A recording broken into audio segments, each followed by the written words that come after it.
she was gonna do horror movies.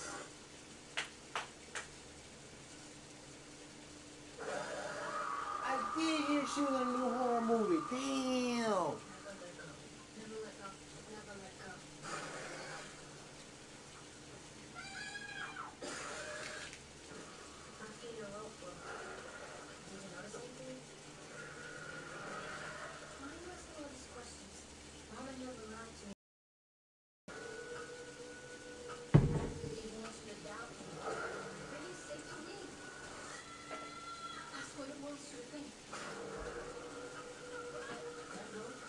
I can see she being crazy this whole time.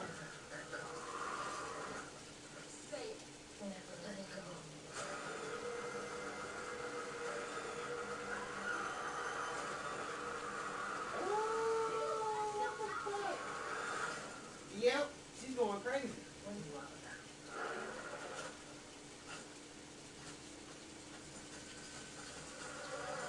Nigga. Oh, nigga. Oh, nigga. Out of there, you might got one on your hand, bro. You might got one on your hand because that fucking Epica, whatever it is, trash.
They not like us. They not like us. They not like us. Yeah. They not like us. You get that bitch. They not like us. Think that they gon' let you disrespect pop, nigga? I think that fucking shit will be on that side, nigga. Cold style. I don't know why you still pretending. But it's an hour. Where niggas and bird bitches grow. Your audience not dumb. Check the story how you want. Hey, Drake, they not slow. Back up on this film feed. I can go further. I promise. Take that something be rap careful. Bitch, you got to go most wanted. Ain't no blah boy, you blah boy. Let's get a rate or something. Since 2009, I have this bitch jumping. Get a wedgie. Look at all your boxes. The other guy's no option. Pussy. Yeah. Yeah. Yeah. What? That's it now. Like a bitch apologizing. What? Goes to be what? What? I lean on you niggas like another line of rock. Yeah, all eyes on me and I'ma sit it out the pot. Hey, the wrong label on me, I'ma get them dropped. Hey, switch in music and I won't have to opt. Hey, how many stocks do I really have to stop? Hey, 1, 2, 3, 4, 5 plus 5. Hey, devil is a lie. He a 69 God. Hey, pretty ass niggas need to steady ass aside. Hey, throw their ass up like a fresh pack of Zod. Hey, steady ass back up, it's a must be outside. Hey.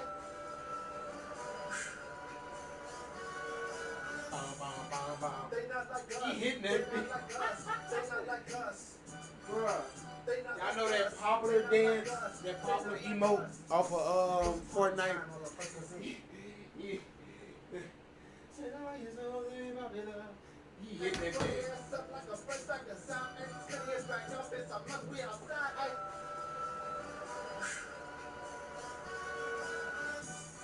Yeah. They not like us.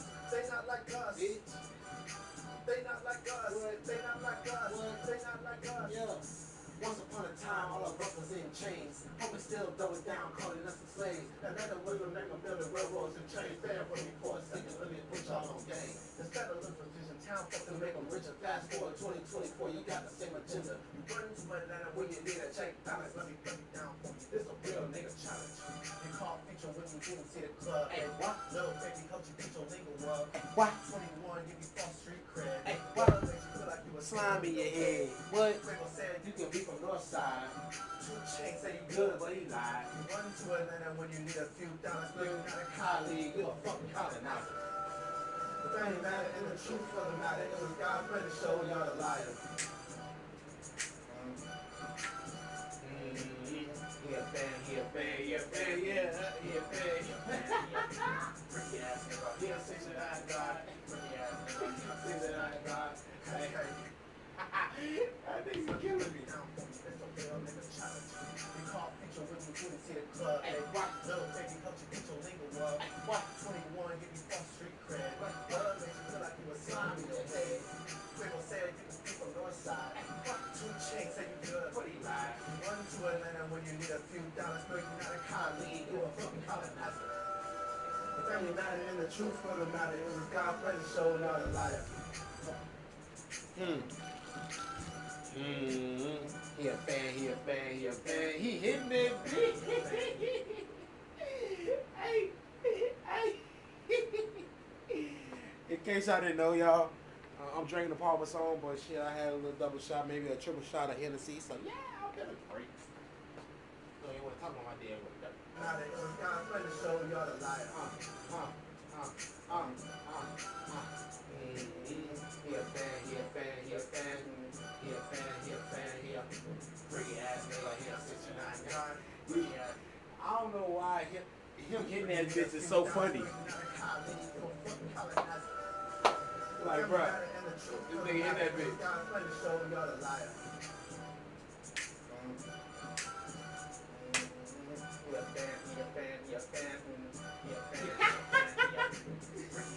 He a 69 God. He a 69 God. Run for your life. Run for your life. Freaky ass nigga, he a 69 God. Freaky ass nigga, he a 69 God. Run for your life. Let me hear you say, oh, behold. Say, oh, behold. Then stand this way. Stand that way. Then stand this way. Stand that way. Are you my friend? Are we locked in? Then stand this way. Stand that way. It's crazy the white man joined in.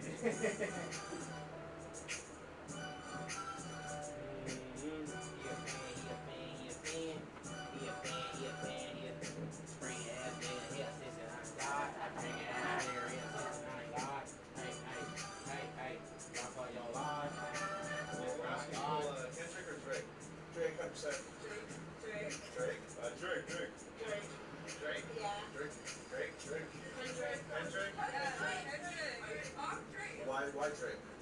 I'm sorry, do you see Drake? I think it's because the video I saw of Drake. Yeah, the leak. Oh my God. Oh my God. I think it was because of the video. Oh my God. What's better than one testing entree? A second one for just $6. Oh my God. Kendrick? Kendrick done. Drake or Kendrick? Oh, Kendrick. Kendrick? Kendrick. Wow. Fuck Drake. Kendrick. How come? I think the allegations against Drake are kind of sus. Do you think they might be true? Drake. No, Kendrick. I lied. What do you guys like about Kendrick? I think Kendrick has, like, I don't know, he has more motivation.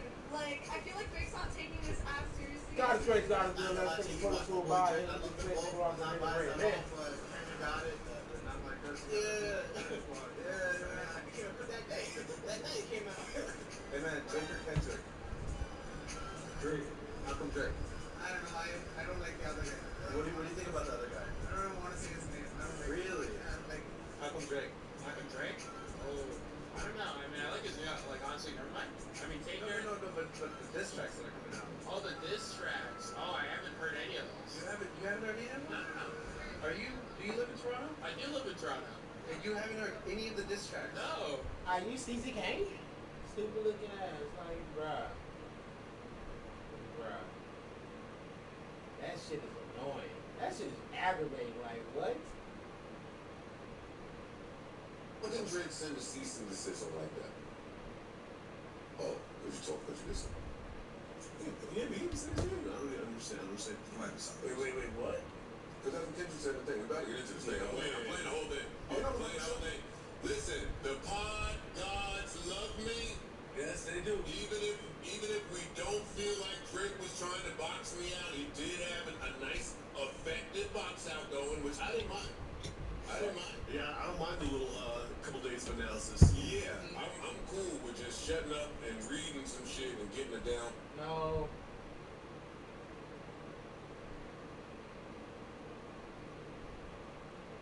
Let me get some cool air in this bitch first. I'm gonna turn that shit off and I'm gonna watch the video that I said I was gonna fucking watch. Matter of fact, let me go to my subscriptions right now and just go all the way down.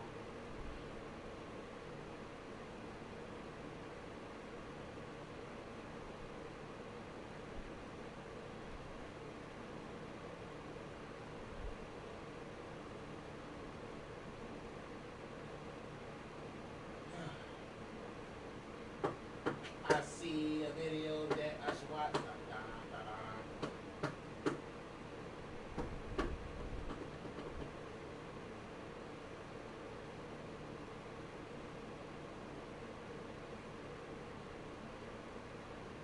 And most likely I might go back to it, to be honest. Now that I'm thinking about it.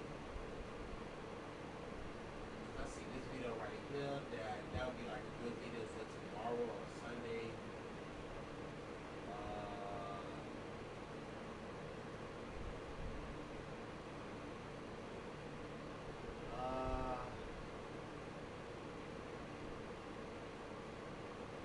Can't watch the breakdown.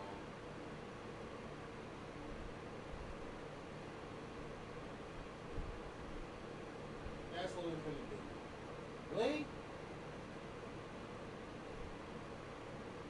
Yeah, fuck, we watching court shit. Fuck it. Yeah, we watching court shit. Fuck it.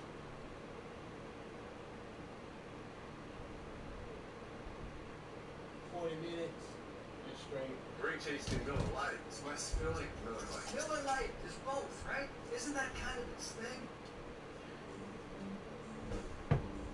Alrighty. What's this? Oh, that's the thumbnail for the movie. Okay. Crazy. Okay. And most likely.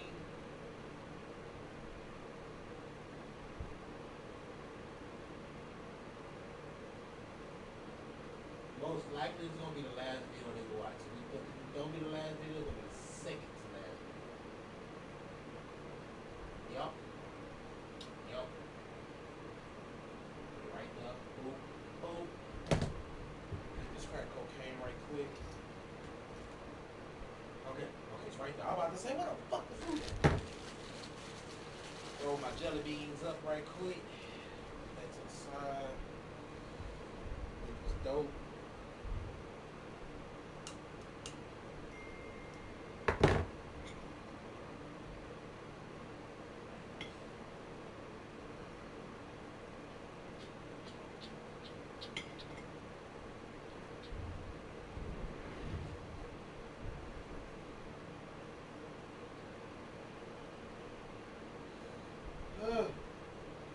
Shit. I'm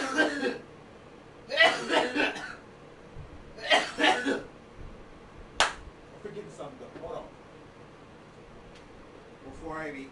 Before I even get started. I left in the car.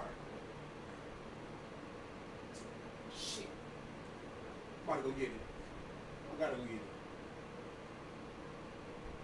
There's a towel, but you know, I'm not trying to dirty up two towels, you feel me?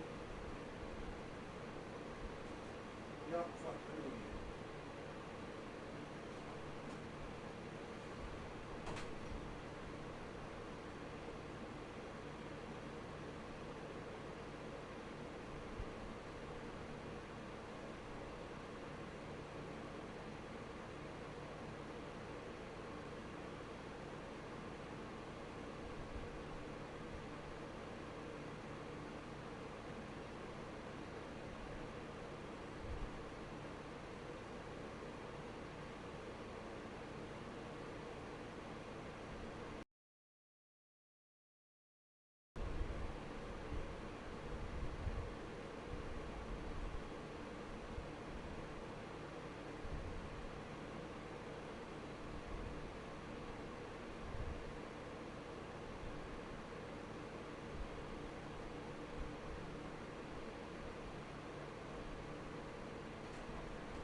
Smell like crack cocaine, crack cocaine.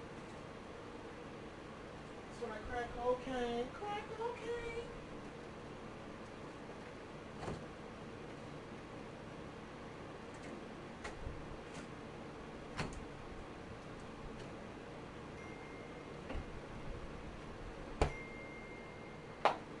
Oh, where is it? Where is it? I put it down. I put it down all the way over there too.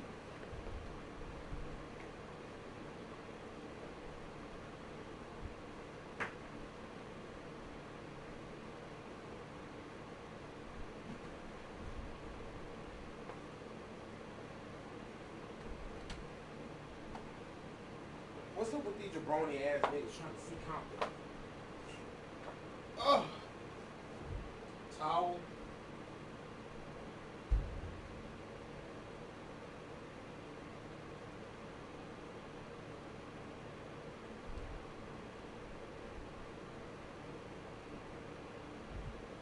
Sometimes you gotta pop out and show niggas.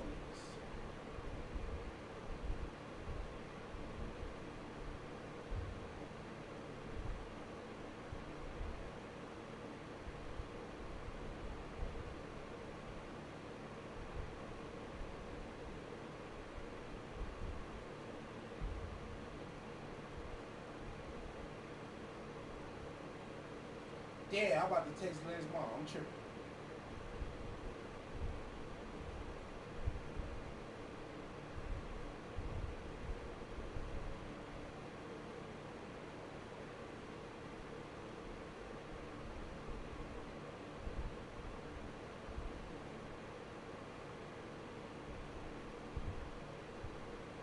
It is crazy.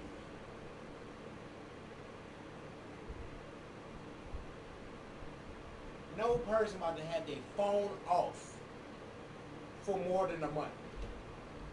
Nobody. Nobody. I understand you might not have a job, woo, but nobody's gonna have their phone off for more than a month.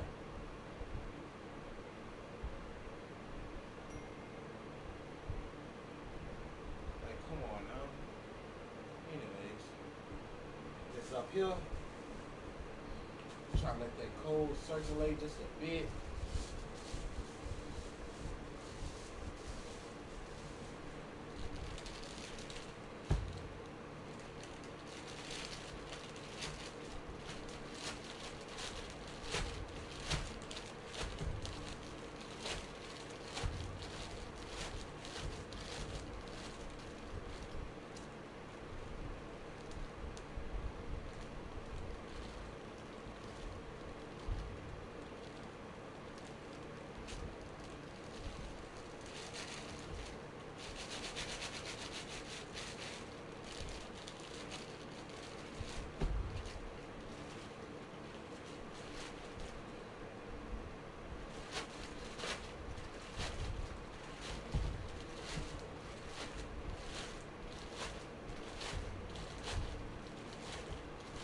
Shit. I was just thinking about that. Hold on. Hold on. I just had to get this open, at least most of the way.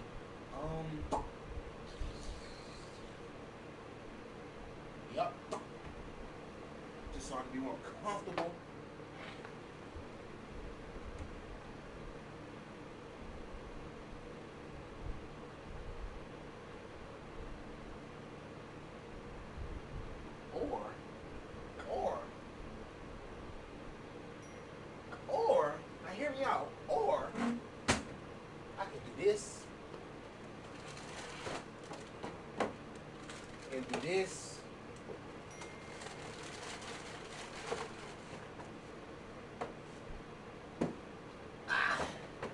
do this.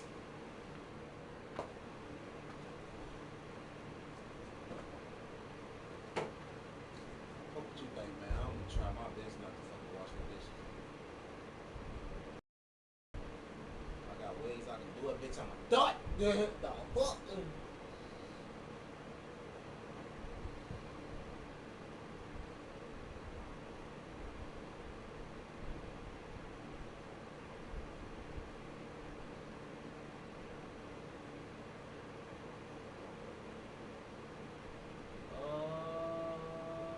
I'm tripping. Bro, I hate my ADHD, bro. I swear. I really be dozing out.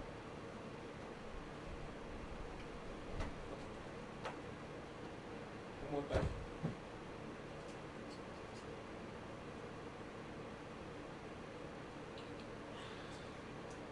Alright. Bring this down here.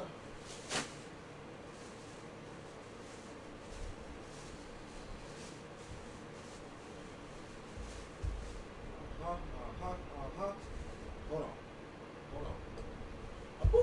All right.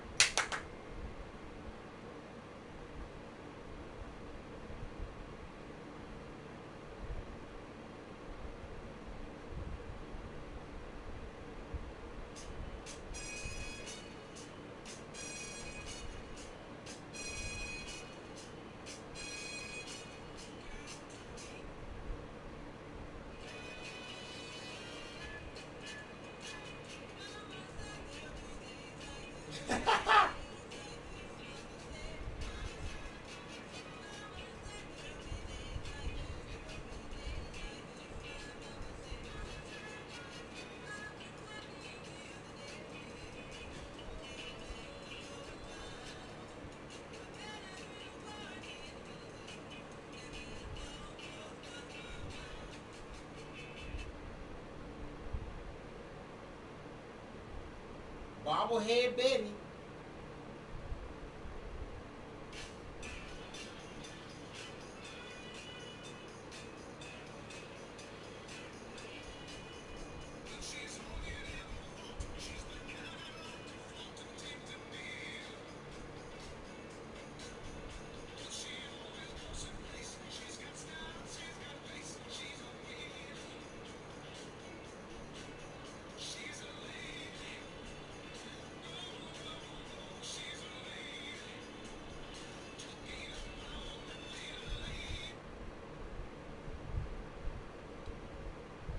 Alright.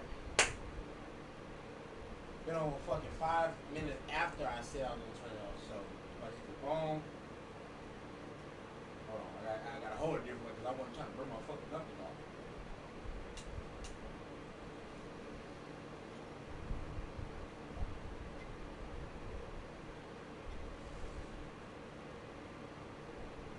So I ain't really stuff that bitch. I'm gonna try to take this whole thing. Let's see. Oh yeah. Oh yeah. Hold on. Watch it.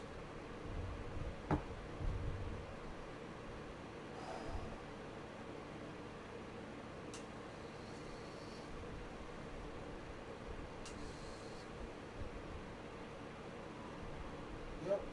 That's how you do it. That's how you fucking do it.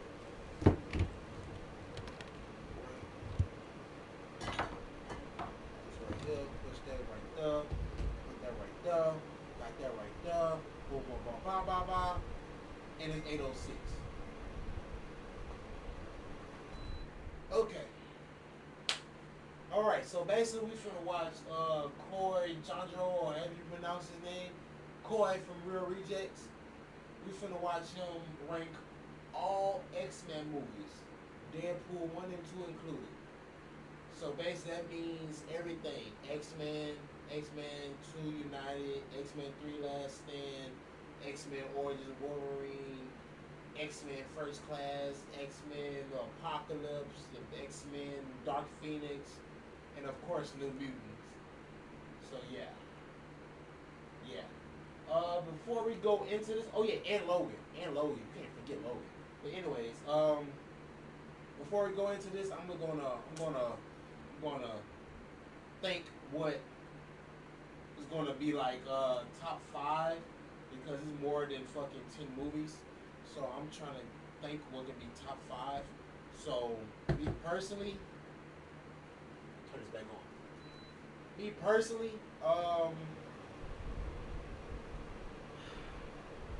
I feel like he gonna make I feel like he gonna make Logan number 1. I can see it. I can see it. He either gonna make Logan number 1 or Deadpool 1 number 1. But if it was my top 5,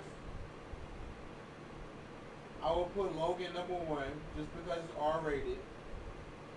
I will put First Class as number 2. I will put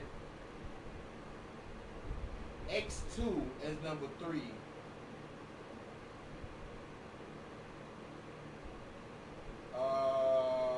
X-Men 1 is 4. And X-Men at 5. Wait. X-Men Origins at 5. Because niggas really talk shit about X-Men Origins like it's just the worst fucking movie ever, which is not. So I'll put X-Men Origins number 5. Everything else is whack. You know, even though Apocalypse, no. Ooh. I forgot about Days of Future Past. Okay, so boom. Let me start it over. Okay, boom. So boom. I'll put Logan as number 1. Days of Future Past is number 2. Deadpool 1 as 3. First Class is 4. X2 is 5. Yep. That's what I'm gonna do. X2 make the top 5. Yep. Everything else, whack. X3, whack. It's not as bad as people say it is, but it's whack. Apocalypse, whack. Fucking Dark Phoenix, whack. You know, New Mutants, whack. You feel me? Like it was a good, like I ain't gonna lie. New Mutants was a good horror movie, but then again, it's like it's not supposed to be a horror movie. It's supposed to be an X-Men movie, you know, and you just turned it into a horror movie for what reason? I would never know, but they thought that was a good idea, and they went with their fucking move. Like, whatever. I only watched it once. I don't even think I watched it, to be honest. I watched the cinema scenes on it, and that's just all I needed to see. You feel me? Yeah, I don't think I watched it before, like fully, not even on TV. You know, I don't think I watched it before, so yeah.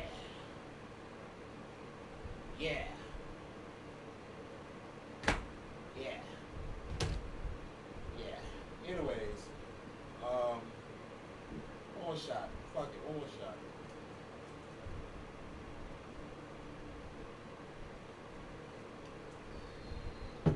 Shot hit the dome.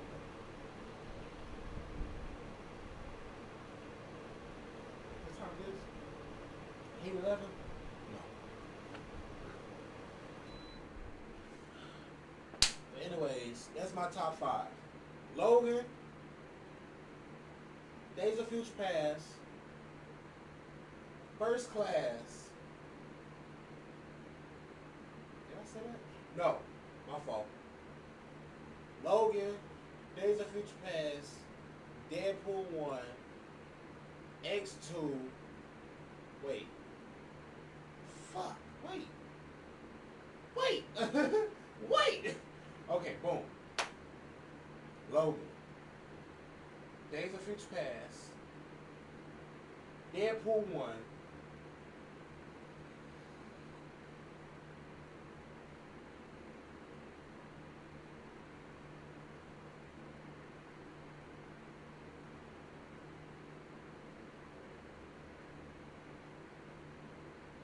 did I say X-Men Origins? I don't think I said X-Men Origins. Yeah. Boom, bad ball. Logan, Deadpool 1. No, my fault. Logan, Days of Future Past, Deadpool 1, X2, then X-Men Origins. I feel like I had it mixed up because I remember I had X2 and X5. I'm gonna go back to the video and see whatever.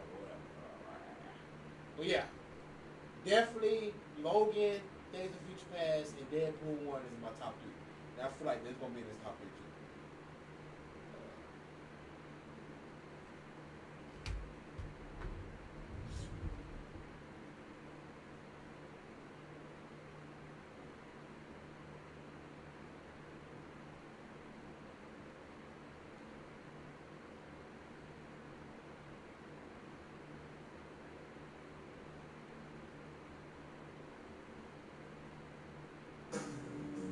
Citizens of the Reject Nation, we are going to dive into the X-Men films, ranking all of them, including the Deadpool films, because Deadpool and Wolverine is around the corner, and I thought this would be a great way to celebrate our road to Deadpool and Wolverine. Looking back on all of these films, I can almost guarantee you, I think my list is pretty unique to anyone else's. I think the way I see these films is unique to myself, and I do see them as both someone who grew up watching these. I was 12 when the first one came out, and someone who was raised reading these comics. So I'm very uniquely poised to dive into this. 25 years to make. I'm excited for a movie as I am Deadpool and Wolverine, and I'm really excited to relive these films with you, looking at their strengths and weaknesses. So please leave a like if you enjoyed this list. Leave a like if you didn't, because I appreciate it, and also leave in the comments below your list, your ranking. The thing about these lists is none of them are wrong. It is your experience, it is your opinion, it is your journey with these movies. A quarter century with these movies is a very long time. I want to celebrate that. So please let me know how you went through this journey. Which one's your favorite and why? I want that comment board to be like a comic store. I got butter and lemon in my refrigerator, but down below, and I want it to be respectful, like a well-run comic store. So please do that down below. If I have some Without leftovers, further then I ado, will. let's get to my first. Peach. Lemon. Simply like.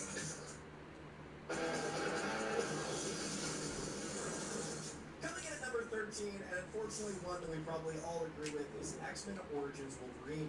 Now, part of what makes this painful is there are moments that are great in this movie, but there's not many of them.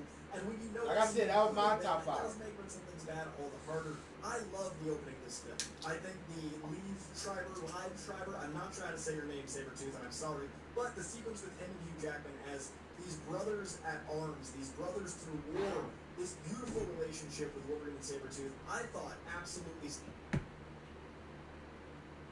Gotta go back. In at number 13, and unfortunately one that we probably all agree with, is X-Men Origins Wolverine. Now, part of what makes this painful is there are moments that are great in this movie, but there's not many of them.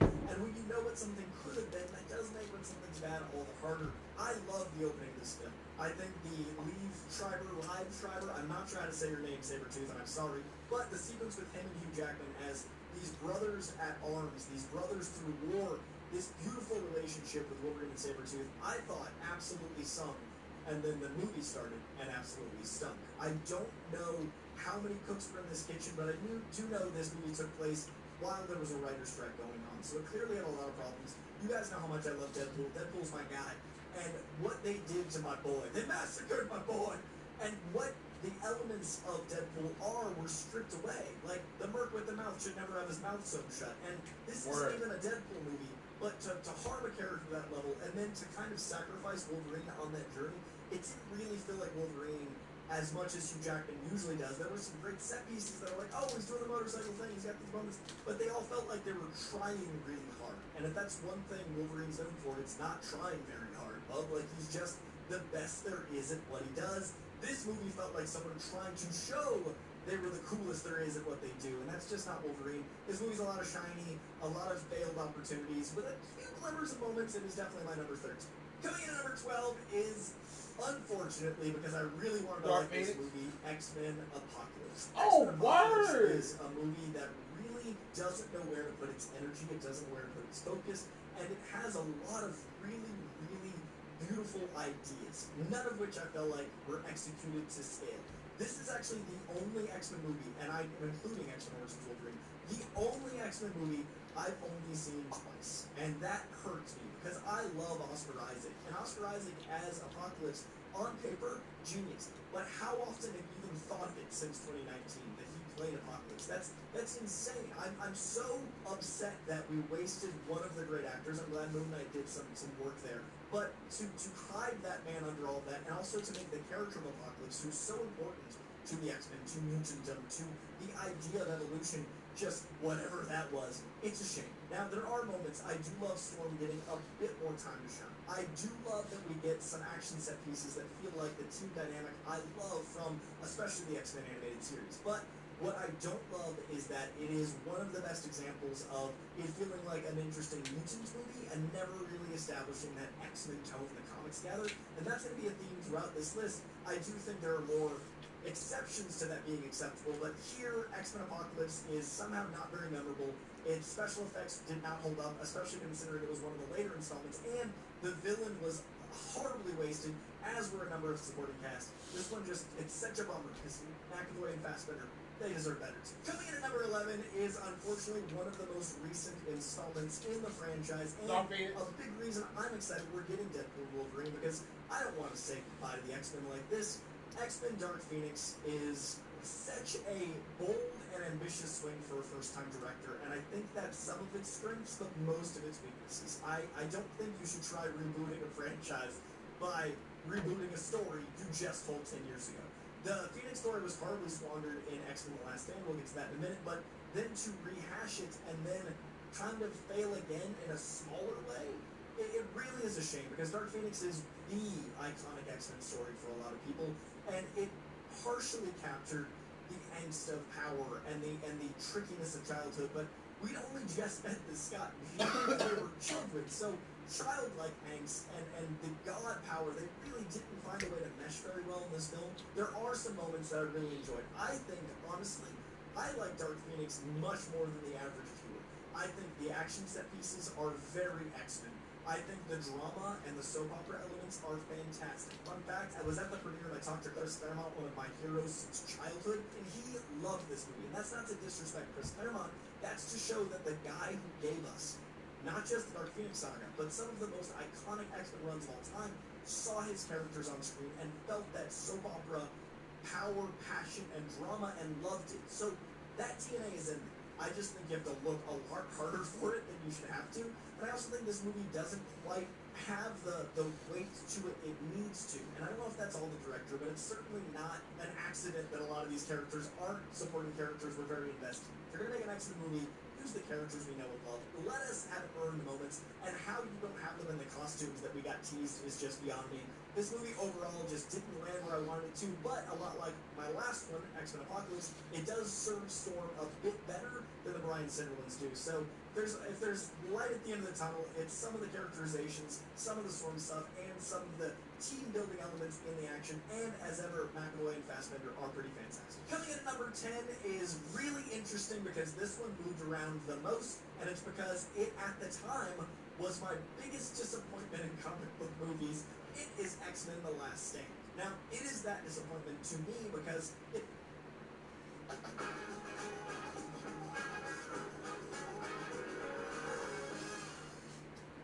follows X-Men 1 and 2, and X-Men 2 ends with the Phoenix tease. This was the first time I felt like we were going to get the perfect trilogy. I thought we were going to get this amazing, glorious arc that felt like the comic books, and I really thought if they just focused on Phoenix, this could be everything. And then they focused on seemingly everything but Phoenix. X-Men The Last Stand deals with the Spider-Man 3 problem. It's got a main storyline that gets totally sidetracked by a B storyline. In Spider-Man, the main storyline was the Sandman. The heart of that film is Sandman. He might not have the memorable moments, it might not be what people think of with that film, but you can tell that's where Sam Raimi's heart was. In this movie, they really wanted to make the entire concept of Joss Whedon's astonishing X-Men run that is all about the Cure, its heart. The problem was, it was in a Phoenix movie, and it threw everything aside, and it didn't allow you to care about the Cure as much as you wanted to. It didn't allow you to play with the philosophy of the Cure. It didn't allow you to care about the Phoenix because it felt like there were two fighting side missions instead of one movie, and all of that cost us the momentum of 1 and 2. It's this high because it is still insanely powerful to see some of these sequences, to see Ian McKellen move that bridge, to see these X-Men acting as a team, to see the payoff of the relationships we've had up until the third movie. I thought of movies as trilogies for years because of this movie. I think of, Star Wars and at the time Indiana Jones and the trilogies that you grew up watching. X-Men 3 was always like, what we could have had. And I think it might be higher than the other three so far because there is a reverence for the beauty of what Rouge in his first two movies built, and I will always stand by. They are great mutant movies. He didn't make the best X-Men movies, but this was almost the perfect trilogy. Now, what X-Men The Last Stand had with Brett Ratner filming this, the guy paid him, things happen. The guy made a movie, and he made Rush Hour. Do you understand the words that are coming out of my mouth? But the movie itself is flawed as hell, but it does have heart. Bryan Singer, love him or hate him. How do the X-Men movies keep ending up with directors like this? Matthew Vaughn. But love him or hate these directors and all the things they've done off set, or on set, have made these movies really hard to look at abstractly. And I do think the way they made us feel for these people that were hunted and feared had a lot more weight than the first two, and by the time we got to 3, it definitely felt more like a summer blockbuster, but when it shines so bright. Coming in at number 9, and a movie that I think is going to be uniquely high in my list is The New Mutants, and I've got an even crazier statement to make. I think this movie would be higher on my list and everyone's list if it wasn't a product of circumstance. This movie was re-edited 20-some times. This movie's release date was pushed at least 5 times, maybe more, and it came out in the throes of the pandemic when no one could get to see it. But I think this movie captures Sienkiewicz in its visual style, the artist of the mutants. I think it captures Claremont's drama. I think it captures that insane feeling of being trapped as a teenager, in this case in a haunted house setting, and it does the thing so many people love about the early MCU. It makes it its own genre, and it thrives in that horror genre. If this movie had been rated R, I guarantee it'd be a cult classic. If this movie had been rated R, I guarantee you this would be one of the, oh my god, how did they make that crazy horror movie that happened to be a Marvel story? Unfortunately, by the time all the X came out, this was a PG-13 movie. But if you look at this movie and you take away everyone's opinion on it, Magic is impeccable. Anya Taylor-Joy as Magic is one of the great castings. And I love the curveball of, making her so likable, oh my god, one giant flaw that makes her very unlikable. That's an interesting character choice, and I think it really worked for this film. I really like that this film has the insane visual audacity to include Demon Bear.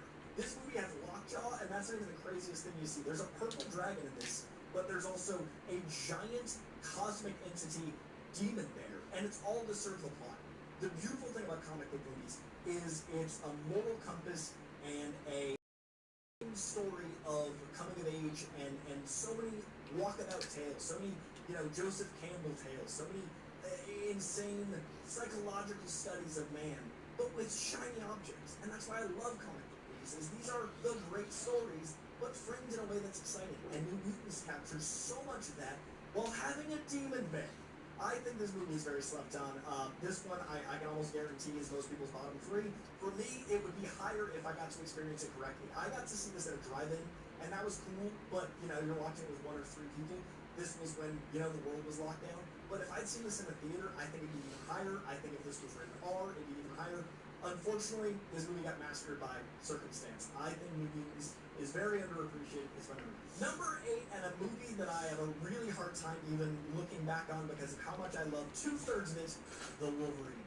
The Wolverine. Oh yeah, I is forgot about The a Wolverine. perfect 2-act film, and then the 3rd act happens, and that is so hard for me because I had waited my entire life for a solo X-Men I feel like the movie to be movie is better than exceptional. Wolverine. And I had already endured X-Men Origins Wolverine, so I was like, now's gonna be my time. James Mangold, man, I love 310 to Yuma. And then the Wolverine, for 2/3, I was like, they did it! And then the 3rd act really falls apart under the weight of the studio system. But we're not going to focus on that. We're going to focus on the great stuff, because this has an incredible train sequence that literally feels like a comic book come to life. This has Wolverine feeling feral, and like Hugh Jackman has found a way to get to play him in all of the ways that the X-Men movies dabble in, but this is at your full in-your-face Logan. And this movie doesn't have to have the X-Men in it. It is really tricky what happened to the mutants in these movies. It became Wolverine and the X-Men. It never really felt like the X-Men because Hugh Jackman is such a force of nature. In this, he got to be that force of nature. It didn't have to be an ensemble. This movie, for 2 acts, deals with the concepts of honor and loyalty and what it means to be an outsider and It goes into his origins in the Frank Miller stuff with the Japan and samurai elements of his history, and it does all of that while being so authentic to the comic books, and it does all that being so authentic to not just Wolverine the character, but Hugh Jackman's version of Wolverine the character. The Wolverine allows Hugh Jackman to flex in a way that he doesn't get to again until Logan, but shows us for the first time the potential where this character can go on his own, and I think this movie kind of gets lost between the lows of X-Men Origins Wolverine and the highs of Logan to come. Coming in at number 7 is Deadpool 2. I love Deadpool. I've heard that a few legends are coming out of retirement. I'm not going to sit this one out. I have that as either an asterisk or a this explains a lot for you. You don't know me, I love the Merc with the mouth. I think Deadpool 2 is a really fun time that doesn't quite have the heart of the first one, but the fun is so good, it's kind of okay. Like, sometimes you want steak, sometimes you want pizza, sometimes I want a story that's going to make me think about my life and, you know, kind of have an experience while being an action film. Sometimes I want an action film that will have little sprinkles of things about my life. It's all about balance. Deadpool 2 leans action, and it leans into the insanity. But what's crazy is the actual story is so heavy. And that's what I love about this movie is Deadpool is a character, and I say this so much, you're probably bored of hearing it, but he's one of the only characters that wears a mask, not to protect his identity, but to protect you from the horrors of his face. Both Deadpool films capture that kind of depraved black humor, because it's a movie about a guy who loses everything, loses his opportunity to have kids, loses his opportunity to be whole as a person, loses his opportunity to be the man that he didn't think he could be and found out he could be, all because of this incredible woman. And losing that woman cost him everything. And it somehow validated Frigid, like, ish, not quite, it got close. But it was so heartfelt, it almost validated a horrible comic book trope. And in doing that, it introduced the idea of what a man would go through to stop someone from hurting kids, the lengths he'd go through to sacrifice himself because of the atrocities of the world, all while being full of rat jokes. And that's incredible. The tonality of a character like Deadpool allows for some brilliant storytelling, all of which revolves around X-Force, a giant joke on the genre, which is what Deadpool is. Deadpool's a commentary on the genre. So to have a movie that is in this insane, thriving time of teams, to have a team movie and the team in a 5-minute montage, you set up an entire team for a movie, and then you've got a massacre of the joke. Genius. So Deadpool, something that is insane. It got a $110 million budget to make a giant joke about X-Force. I loved it. I love X-Force. But that's the difference. Like, I understand mediums translate things. I didn't think we'd get a mercenary squad right out the gate with Deadpool 2. I think we might get it down the line. But to have the mercenary squad be this great joke about them all getting just taken out, wow, so good. So good. And I also think what they did with things like Brad Pitt, what they did with things like having certain characters be actual badasses was great. I do think there's some rockiness in the middle. I do think the first one, as you'll see in a few moments, is stronger for me, but I think Deadpool 2 is a very, very great example of why the character is unique and how to serve him in the game. Number 6, and the movie that started it all, and the movie that changed movies, X-Men. When X-Men came out in 2000, it was so insane as a young comic book fan to see these characters on posters, to see these characters in the movie theater. It still, 24 years later, feels magic. 24 years later, I think about that time in my life as a kid with such wonder and such awe. Because I remember there was this Wizard magazine. Wizard magazine was a magazine for comic fans and had like a price guide in the back and also had news in the front. It had really great fan casting. And they had fan casts like 3 years before. And a lot of the fan casts ended up, especially Charles Xavier, but they had fan cast some of these characters before, and to see them come to life after thinking about it for 3 years and it being that special was magic. 24 years later, I think about that time in my life as a kid with such wonder and such awe. Because I remember there was this Wizard magazine. Wizard magazine was a magazine for comic fans and had like a price guide in the back and also had news in the front, had really great fan casting. And they had fan casts like 3 years before, and a lot of the fan casts ended up, especially Charles Xavier, but they had fan cast some of these characters before, and to see them come to life after thinking about it for 3 years and it being that special, I cannot ever forget. And I also Speaking of Wizard magazine, the back cover of one of the issues was a cover of a Spider-Man poster, and it was Leonardo DiCaprio as Spider-Man. And this came out when I was like 7, and it said parody at the bottom, and I didn't know what the word parody meant. So for a full year, I was waiting on the Spider-Man movie that never existed. And I remember waiting and looking at the movie theater for the poster I'd seen on this magazine. I was a kid, I didn't understand any of these concepts, but it never showed up. So when X-Men showed up, it felt like, oh, they can exist. Like, I thought that they couldn't make comic book movies, like some law. Some people would like that law. I really think X-Men is, to this day, one of those magic experiences as a comic fan. The movie itself is flawed here and there. Obviously, Storm is not given her due. Obviously, Cyclops isn't given his due. Wolverine might be given too much due.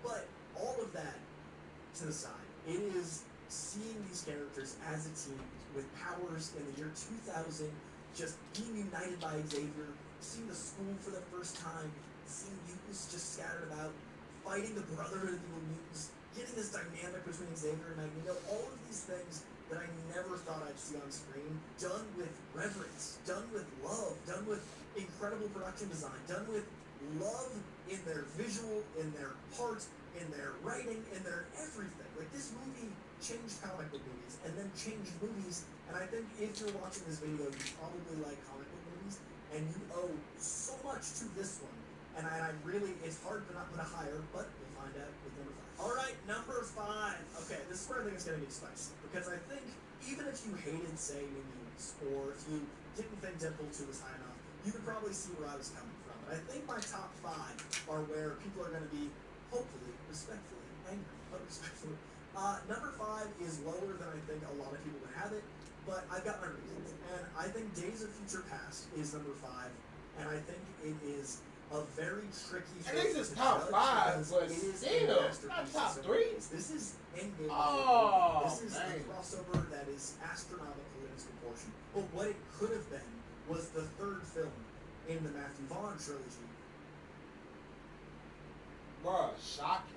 Getting this dynamic between Xavier and Magneto, all of these things that I never thought I'd see on screen, done with reverence, done with love, done with incredible production design, done with and to have love X2 in their better vision, than that, that's in their crazy. heart, in their writing, in their everything. Like, this movie changed comic book movies, and then changed movies, and I think if you're watching this video, you probably like comic book movies, and you owe so much to this one.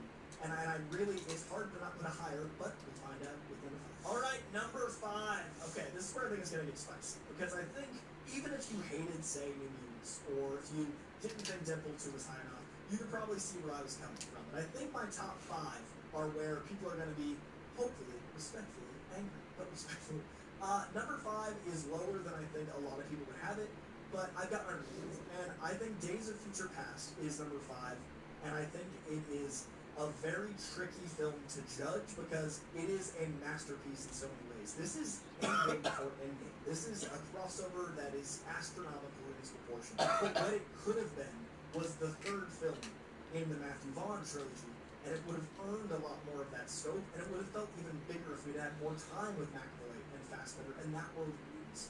Days of Future Past set something up, and this skipped a lot of steps to get to that point, and in doing that, it rushed a lot, and then the movie had to rush a lot, and then we could have had an endgame if they'd taken their time and they'd let there be an A, B to C instead of an A to C. This movie would probably be in my top 5 comic movies of all time, but in rushing, they had to make some weird choices. The movie follows a movie that is about being mutant and proud, and in that movie, the mutants are often in their human form.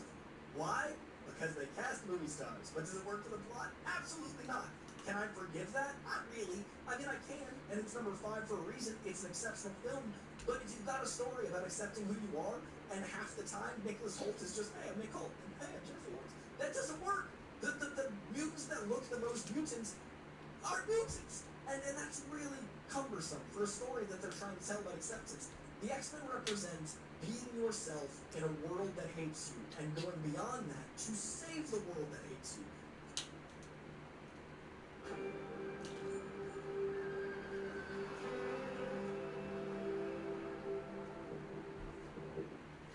If you can blend in with everyone, and if you just ignore your heritage by looking like everyone else, you're not getting the X-Men.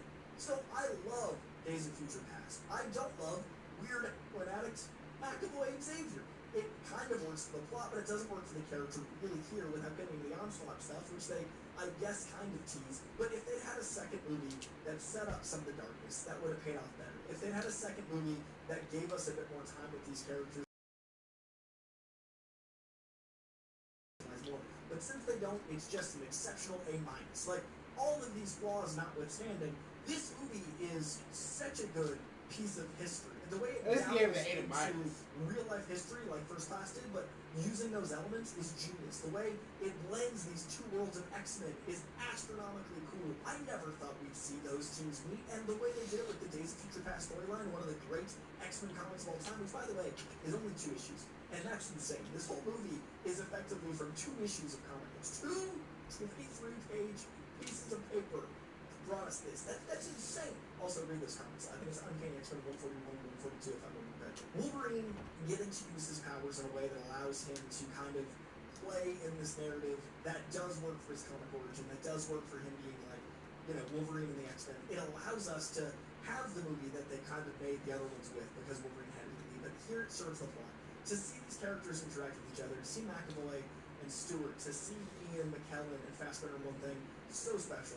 The action in this is spectacular. Some of the best, I think, action in Marvel, like period. Not just X-Men, not just in Marvel, in all of it, is in Days of Future Past. Some of the best acting is in this movie. Some of the best storytelling is in this movie. My big flaw is just, it can't be authentically X-Men if they are not who they are. They can have problems with who they are. They can think horrible things. Beast is a man torn at what he's become. But if that man torn at what he becomes, just click a button and be like, what up? I'm handsome Nicholas. It doesn't work. So this movie's a big reason why I say Bryan Singer made exceptional Mutants movies, but the X gene is not quite as strong. Alright, it's the final countdown. Number 4, X-Men 2. Imagine all the things I had to say about X-Men, and then it somehow being eaten by it. I didn't think I could feel as who they can think horrible things. Beast is a man torn at what he's become. But if they're one thing so special, the action in this is spectacular. Some of the best, I think, action in Marvel, like period. Not just X-Men, not just in Marvel, in all of it, is in Days of Future Past. Some of the best acting is in this movie. Some of the best storytelling is in this movie. My big flaw is just, it can't be authentically X-Men if they are not who they are. They can have problems with who they are. They can think horrible things. Beast is a man torn at what he's become. But if that man torn at what he becomes, just click a button and be like, what up? I'm handsome Nicholas. It doesn't work. So this movie's a big reason why I say Bryan Singer made exceptional Mutants movies, but the X gene is not quite as strong. Alright, it's the final countdown. Number 4, X-Men 2. Imagine all the things I had to say about X-Men, and then it somehow being eaten by it. I didn't think I could feel as someone who knew what was happening in that Nightcrawler sequence. That Nightcrawler sequence in the White House, where they recreated the Oval Office and had Alan Cummings' Nightcrawler bamfing in and out. It's the first time we heard a bamf in a movie. Like, now I know what bamf sounds like. Like, this movie is so badass and is so cool. We got a Berserker Rage from Wolverine. It gave Hugh Jackman more than 30 days to work out. It really just enhanced everything that's good about the first movie, and it made a lot more human of a story. X2 deals with the Friends of Humanity and William Stryker. It deals with humanity really hating and fearing them, escalating the first one's plot. But the first one is, mutant against mutant for the most part. There's human elements, but that's kind of the thing. I love man versus self here. The God loves, man kills story is basically what they translate. It's a great graphic novel. And that story is so much more painful. You see deities fighting each other.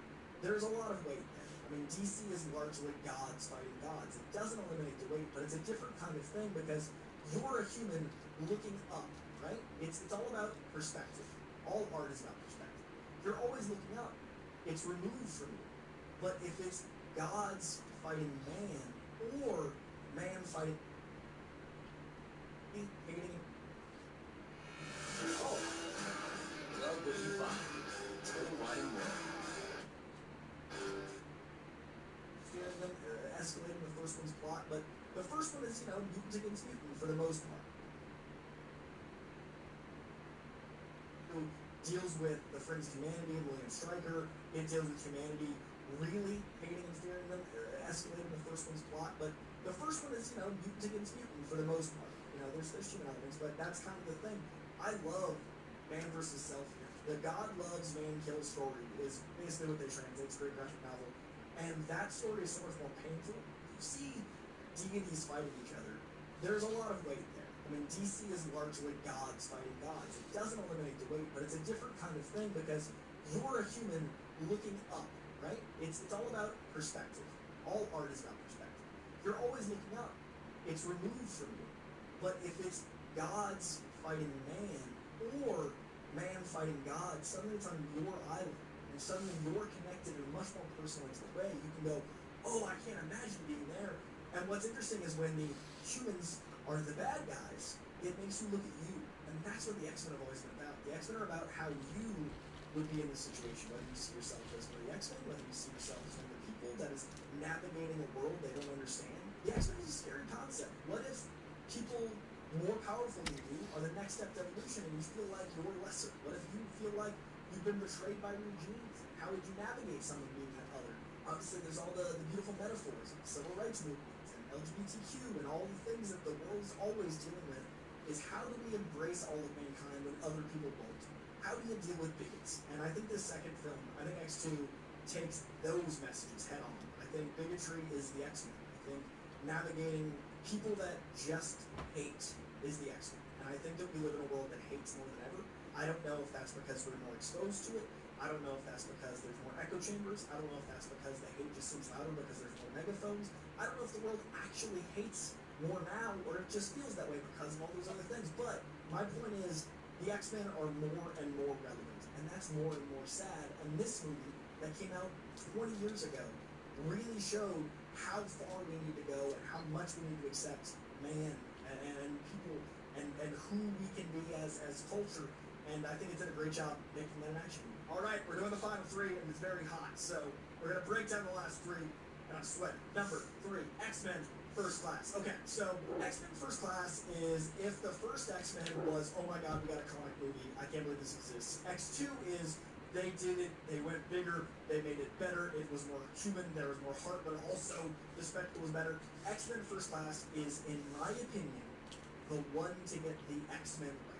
Those mutant movies are amazing. This is an X-Men movie. This doesn't focus on Wolverine and his X-Men. There's a cameo by Wolverine. This is about Fassbender and McAvoy. This is the story of these two men who loved each other, just diametrically opposed about their view on very important things and how you try to make that work until you can't.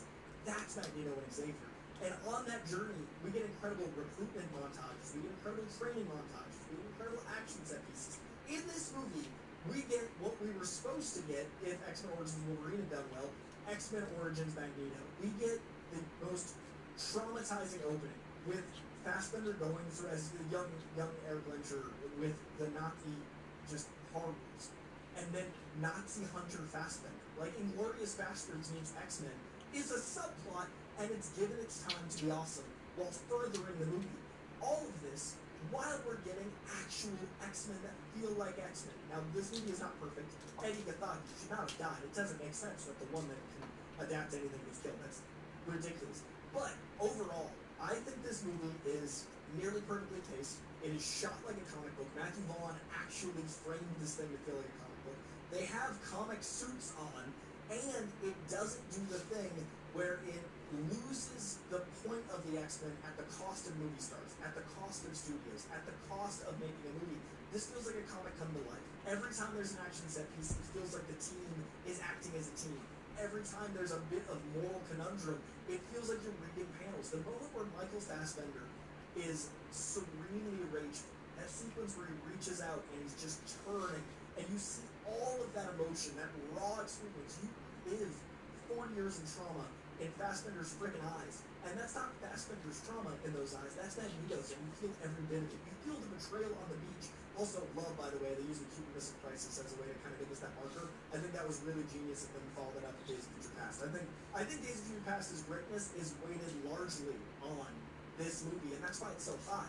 Days of Future Past can't happen without this, and a lot of the good things about a lot of people's favorite X movie, which Days of Future Past is deservedly loved, is because of this film. Using historical moments to connect us retroactively to real life history, giving it human weight, giving it that fun, cheeky comic book, like what could happen if they were around for that like giant historical moment. All of that, but none of that shininess eliminates the heart of what these actors are bringing, who they're portraying. I think Shaw is an excellent villain. The sequence with McAvoy, living in his head while Fassbender pushes the coin through his skull is metal. It's fucking crazy. And it's also good for the plot. There's no moment that's wasted just to be cool. A lot of times comic movies can try to be cool and cost the actual movie. This one doesn't do that once. I think X-Men First Class is the most X-Men movie we've ever had to date, and I think it's largely because someone who loved the comics made it. If I could somehow manipulate time and do anything, all I would do is give Matthew Vaughn his second movie that he wanted to make before we went to Days of Future Past. Because I would argue if that had happened, we could have had the trilogy that would rival anything the MCU has made.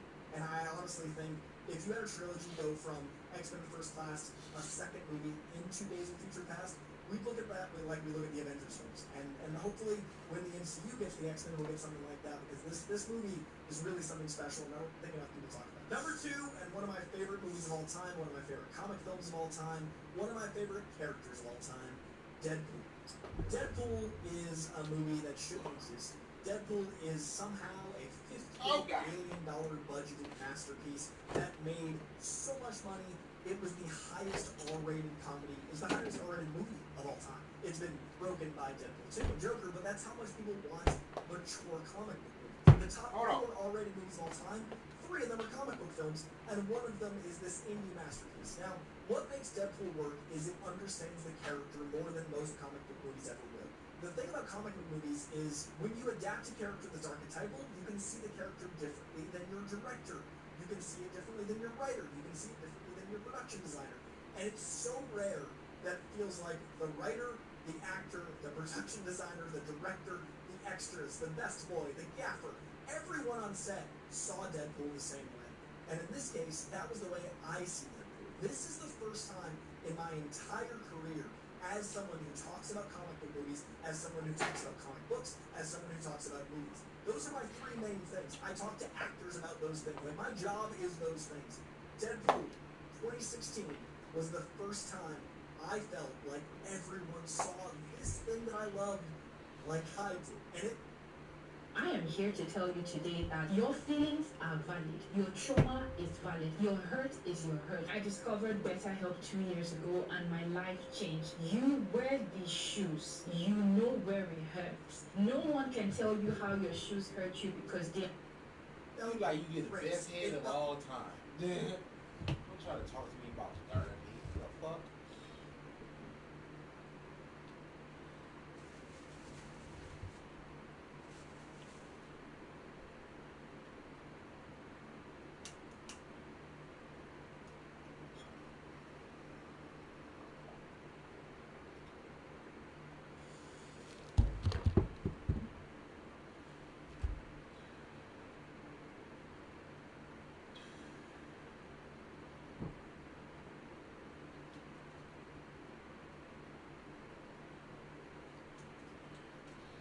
It's hot.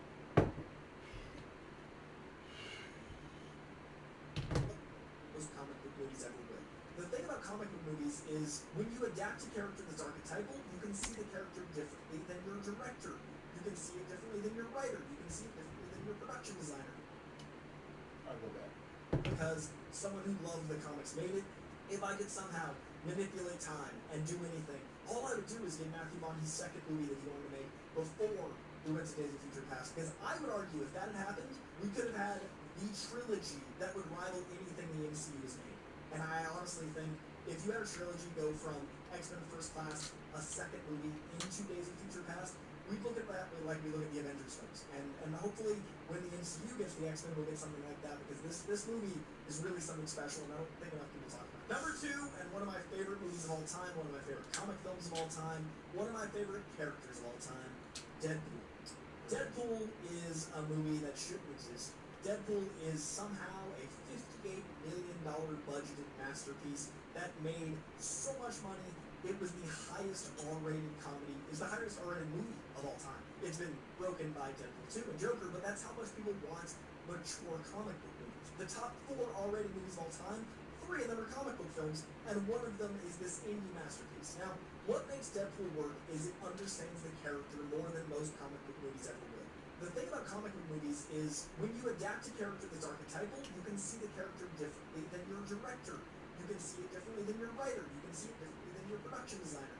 And it's so rare that it feels like the writer, the actor, the production designer, the director, the extras, the best boy, the gaffer, everyone on set saw Deadpool the same way. And in this case, that was the way I see Deadpool. This is the first time in my entire career, as someone who talks about comic book movies, as someone who talks about comic books, as someone who talks about movies. Those are my 3 main things. I talk to actors about those things. Like, my job is those things. Deadpool 2016 was the first time I felt like everyone saw this thing that I loved like I did. And it felt like race. It felt like drugs. You're like, oh, we just agreed this is it. And the character is so hard to get right. The humor is, in my opinion, exactly correct for the character. It might not be your humor, but that's what people think about humor.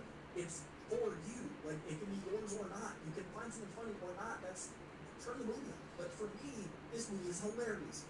And the heart is why it's hilarious. Deadpool is broken. Deadpool is ravaged by cancer and falling apart, and he doesn't want to lose his love, but he doesn't know how someone can love him. What's more human than that? What's more just honest than that? Feeling unlovable. What's more, oh my God, I relate, than doing something and trying to be right and everything falling apart and just wanting to be loved. All the while, there's giant action set pieces. And the movie just plays so well. It's just so, the way it plays with chronology, the way it plays with action, the way its montages work, the way the suit-ups work, it's all tried and true. We've seen these things before. It does it in new and unique ways that I really, really can't get sick of. Whenever I rewatch Deadpool, I'm always struck by how tight and magic it is.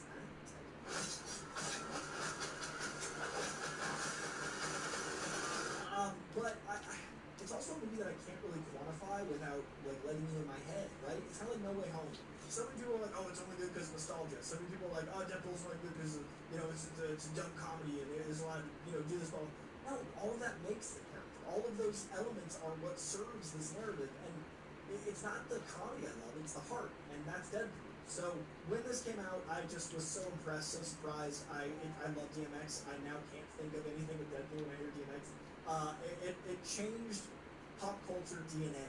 The movie did so well in the comic books. Deadpool, in canon, makes so much money that he starts funding the Avengers. And that's kind of what it felt like when Deadpool came out. This changed everything. It was an impact on comics, on movies, on certainly Ryan Reynolds' career, on everything. And it all came from this leaked footage. And what's more punk, what's more underground, what's more comic book than a previs leak of an action set piece set to DMX that is this giant shoot 'em up that gets leaked and then suddenly shows everyone at Comic-Con, you can have this.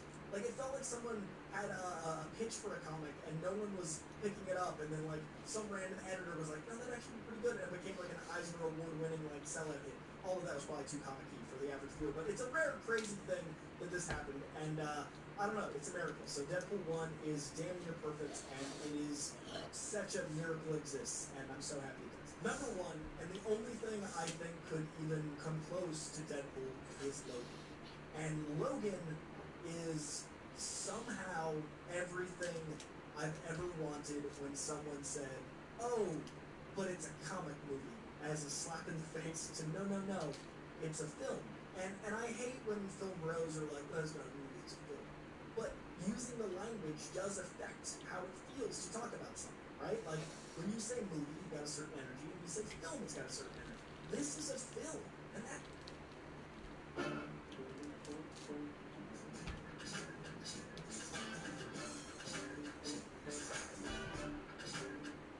It's not to disparage movies, but there's a difference in how it feels to discuss it. This feels like a Western. This feels like something your dad showed you when you're too young to watch it. You don't quite understand how great it is. This feels like something that's just been on TNT and TBS and USA Networks for 20 years. It feels classic and timeless, but it's somehow ahead of its time. It feels like something that is giving you a sense of humanity. It is what comics are, is humanity distilled down to these 4 color pages, right? Like, they're about being good and better, and this isn't a story about an X-Man. It's a story about a father. It's a story about a man dealing with being a father, and it's a story about a man dealing with being a son. It is this incredible story of Wolverine accepting X-23 as his daughter and accepting Xavier as his father figure, and all of the weight that comes into that, and all of the weight that comes into our history with Hugh Jackman's Wolverine. Logan is so painful that the cover of Nine Inch Nails Hurt by Johnny Cash is the only way to describe this movie. A very painful 3.5 minutes encapsulates the trauma of this film. And it's not just Hugh Jackman's journey. What Patrick Stewart goes through, the most powerful mind on earth, being ravaged with dementia and being ravaged with the deteriorating mental landscape when you used to be the most powerful mental landscape, that the trauma of aging, and that being a father-son connection with Hugh Jackman of, like, he's taking care of this man who was his father. And Hugh Jackman's Logan has never shown love and affection, really, I mean, moments, but, like, that bond is so incredible. And then Hugh Jackman's Logan, this is a man who's had healing factors in life, who's run face first into bullets, who's never had fear because he's never needed to, whose own adamantium is poisoning him. Your own body poisoning you is aging you. We're dying, all of us. Every single one of us body is killing us. This is it. Like, we only get today. Tomorrow's not promised. You've heard it before with all the inspirational people online. But we really only have right now. And that's why these immortal characters are fascinating. That's why mortality needs to be looked at. And to have a character that's so mortal that they're being poisoned by their own body, there's nothing more human than that. And to try to rationalize time with your father, trying to rationalize time with your daughter, trying to rationalize the time you have left, all while being hunted down by, in this case, Reavers, a character set I never cared as much about in the comic books. These mutated half-cyborg things that were willing to be basically turned into demons to hunt down mutants. They were willing to lose their humanity to fight for humanity. That is so terrifyingly on brand for humanity. And it's so topically terrifying. All of that with subplots and characters like Caliban that are fascinating. All of that with the weight of losing the X-Men and Xavier and the atrocities that inadvertently happened. Old Man Logan is one of the best miniseries in comic books. It spawned so many spin-offs of Old Man Hawkeye and all these other things because how good and powerful it is. To adapt that into a more grounded Western is amazing. And what's even more amazing is because of Deadpool and Wolverine, we're getting another adaptation of Old Man Logan that's going to be the more comic-y version. So we're getting this amazing cake and eat it too, where we've had the film, Logan, and now we're getting the movie, Old Man Logan, mixed with all the heart of Deadpool, mixed with all the reverence of the MCU, mixed with all the Easter eggs, all while saying goodbye to all the characters that I've just been talking to you about for 20, 30, 40 minutes, however long this video is going to be. That's incredible. So Logan paved the way for a serious, sincere film that happens to be based off a comic book. And I am so sick of this comic book movie fatigue, this superhero fatigue conversation. We don't talk about book fatigue. How many fucking movies are based off books? It's just another movie. We don't talk about adapting TV shows for movies and say like, TV adaptation fatigue. If you make something as good as Logan, if you make something as good as Deadpool, if you make something as good as X-Men First Class, Days of Future Past, X2, there is no talk of fatigue. You just enjoy the experience of what humanity is that happens to be dressed in spandex so that it's a nice shiny object for you to look at yourself in. The shinier the object, the more you'll reflect on who you are inside. And if you want to know what humanity's about, you look to the X-Men, and I cannot wait for Deadpool and Wolverine to show us how broken and messed up and wonderful we all are again. And I hope you enjoyed this video because I had a great time making it. I love these X-Men. So to me, my real rejects, I love you dearly. Thank you for watching. Please leave a comment below. Please leave a like so I know that this was something you enjoyed. I am honored.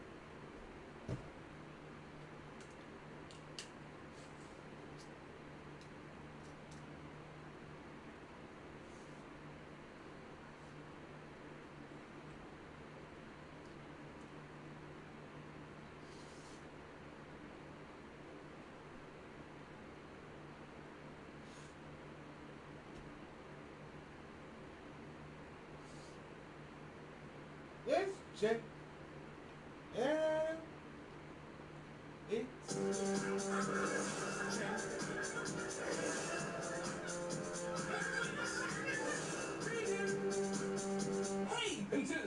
the preview where friends don't let friends watch television alone. I'm Adam. And I'm Jay. And today we're going to react to viewer Finette, and we're going to rate episode 10 of season 1 of X-Men 97.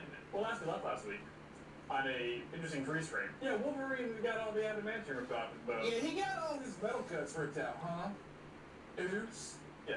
They did Fatal Attraction last week. Which, as you know, a lot of the comic readers are like, oh my god, this is the beginning parts of the Onslaught saga. So, this episode's close to 40 minutes. Alright, party. There are more seasons coming. Hell so yeah. this is, the story may conclude, we have a nice little rest spot, but like, hey, there is clearly more coming. So, I have a sneaking suspicion that, this situation has resolved itself in some tenuous way. Yeah. But, clearly,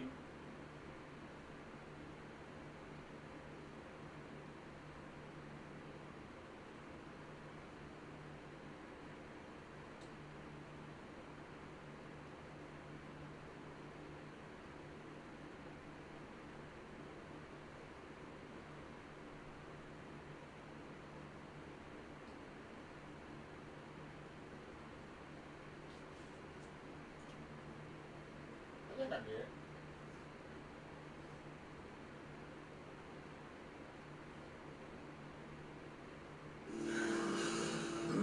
My total body smells good.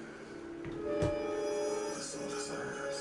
Did she tell you my Old Spice total body deodorant with 24/7 freshness? And use it on her legs, toes, and all over with all of her friends? How could you?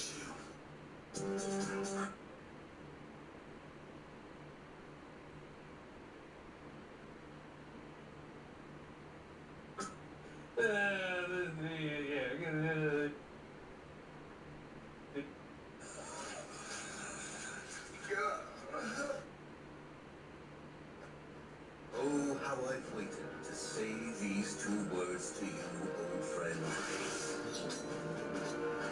Shut up. I say this, but I say please.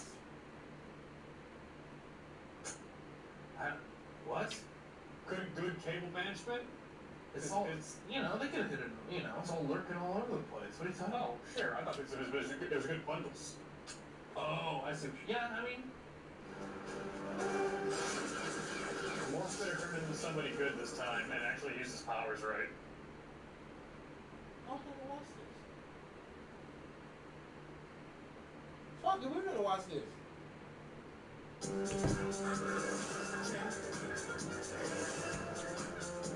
Instead I watch it, but I'm not sure. hey, pigeons, welcome to preview where friends don't let friends watch television alone. I'm Adam. And I'm Jay. And today we're going to react to viewer Finette, and we're going to rate episode 9 of season 1 of X-Men 97, of which they already wrote and they're working on season 2, and they've been greenlit for season 3. Yeah. So, there is more coming. This show, I wonder, they're really kind of getting a lot of these big plots, like, out of the way. Like, I would be curious to, like, what's going to happen in season 2. I mean, there's still a lot that can happen. Okay, I don't want to say that, like, they're loaded, but that's kind of what it feels like. Sure. A little bit. You're going to keep some of your powder dry. Yeah. I don't know. I'm like, oh, okay. Like, where are we heading from this? Because this is like, the stakes are real high. House of M is possible in some type of timey-wimey way, even though this Scarlet Witch doesn't really exist in this, but like She could. Why not? There's all sorts of other things that can happen. That's true. Age of Apocalypse? Didn't they already do Age of Apocalypse in this? Did they do Age of Apocalypse? I would imagine so. Legacy Virus? Did they do Legacy Virus? No, I don't think so. I mean, They haven't done Schism. we could get. We also could just get round 2 of Phoenix. We could just like really jump to. AVX is possible. AVX is maybe. No, you know what? no more mutants. I take the being of Elling back. Take it back. Maybe there's plenty more. But yeah. All right. Well, hopefully we're gonna get it. Let's get into this. Hey, if you like this full edited reaction, want to watch our full unedited reaction from beginning to end, soup to nuts, all those burps, farts, and uninteresting parts that we edit out. check out our link to our Patreon. It's all there, you guys. All the watch alongs are there. Hey, if you're thinking maybe I want to watch Bad Batch with the boys, all of our Bad are there as well. We're up to episode 10, I think, on Patreon. Yes. Yeah, we're almost done with that. Almost done. Look at us being good content. Good, the best we can possibly be. We're trying our best. We're doing our best. We're also the Elemental, which is, by the way, a very fantastic movie. Yeah, the Illuminati tier gets a movie watch along every month. And this month, it's Elemental. We actually really want to make this. All right, let's go. Use the fallout from Genosha to get backing for his Prime Sentinel program. I will say, the one perk of Sentinel Primes, 2-day shipping. It's pretty good. And they keep the boys going. So it's hard to. It's been awesome. Yeah, and every time it re-ups in January, it's kind of like, that's $120 I forgot that I was spending. It's alright, yeah. Been a rough fence. Yeah. It's gonna be in.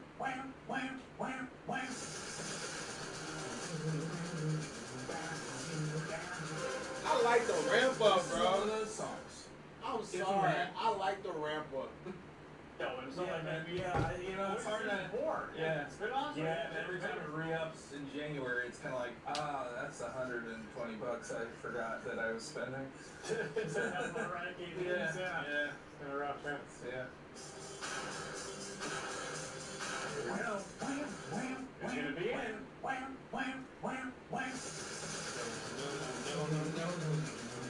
Like, bruh, this is one of those songs. The ramp up is if a man said to you, hey, the ramp up is perfect. We'll say the one perk of Sentinel Primes, 2-day shipping. It's pretty good. And they keep the boys going. So it's hard to. It's been awesome. Yeah, and every time it re-ups in January, it's kind of like, that's $120 I forgot that I was spending. It's alright, Been a rough fence. Yeah. Try Cascade Platinum Plus. It removes up to 100% of food residue, even in older dishwashers. If you're finally ready to take a trip without the kids, why stay at a hotel with more kids?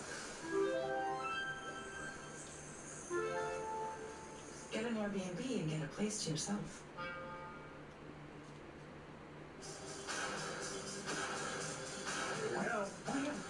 It's gonna be in.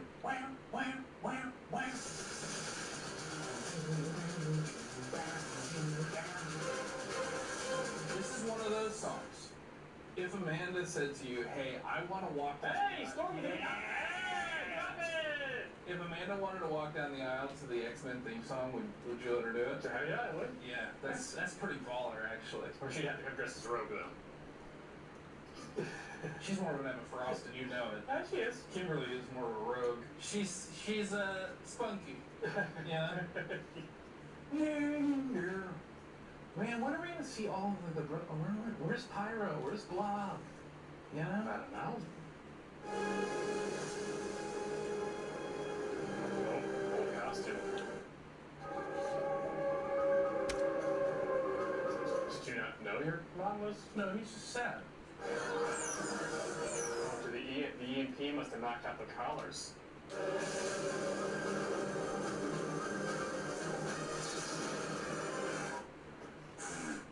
Alright. So, Forge.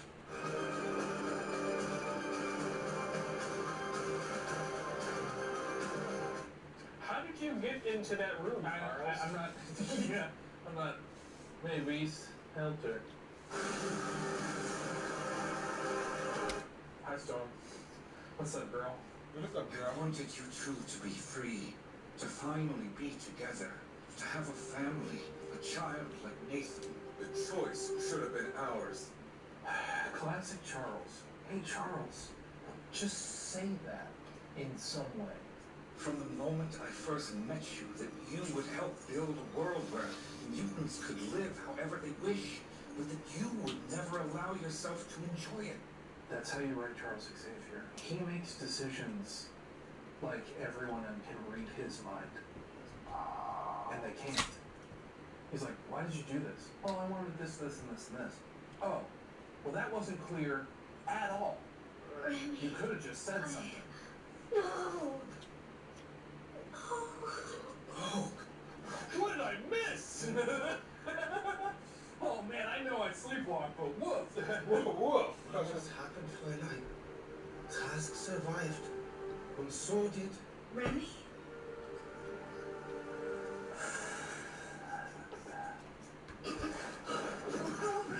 You're back. This whole thing. Ring together an electrostatic deflector ages ago. Oh, me, oh my. Oh, my friend. Thought about it. I'm cool like that. You know, Forge doing Forge things. Make a plan, execute the plan, live the plan. That might be your mutant power. Forge? Yeah. I can feel the Earth's magnetic field dying even now. When the sun sets tonight, the sense of the future. I'm sorry, what? Rouge, you're going with me and Blue Team to find Magneto. Storm and Jean will lead Gold Team. You're back. This whole thing. Ring together an electrostatic deflector ages ago. Oh, me, oh my. Oh, my friend. Thought about it. I'm cool like that. You know, Forge doing Forge things. Make a plan, execute the plan, live the plan. That might be your mutant power. Forge? Yeah. Maybe. I can feel the Earth's magnetic field dying even now. When the sun sets tonight, the sense of the future. I'm sorry, what? Rouge, you're going with me and Blue Team to find Magneto. Storm and Jean will lead Gold Team to shut down Bastion at his headquarters and... Yeah. Nice. Nice. I don't think I watched this. Hold up. These guys hate Oh, I didn't even realize he was after that. Yeah. Sounds like just another day that ends in Y when you put it that way. Precisely. And we face it as we always have. As a family. Storm should be in charge. Yeah. When I first founded the school, I visited Sebastian's mother, assumed he was a mutant. His mother slammed the door when she heard the word. Huh. Blame game is over, people. The world ends in less than 12 hours. I didn't realize that he was he'd full on just destroyed the entire, like, No. that's not great. Also, Rogue's in her old outfit, like her villain outfit.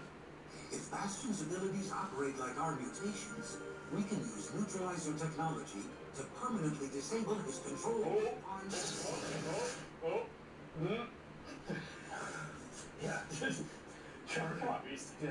You know what? You want to know what happens to a frog that messes around with neutralizer technology? As much as he wanted to escape the bayou, he knew our lives are about what bits of us we leave behind. That's my whole thing too. I keep trying to leave the bayou. Oh, really? You know? Yeah, that makes a lot of sense. Yeah, that's what that smell was the bayou. Mm. He said, big pot of gold.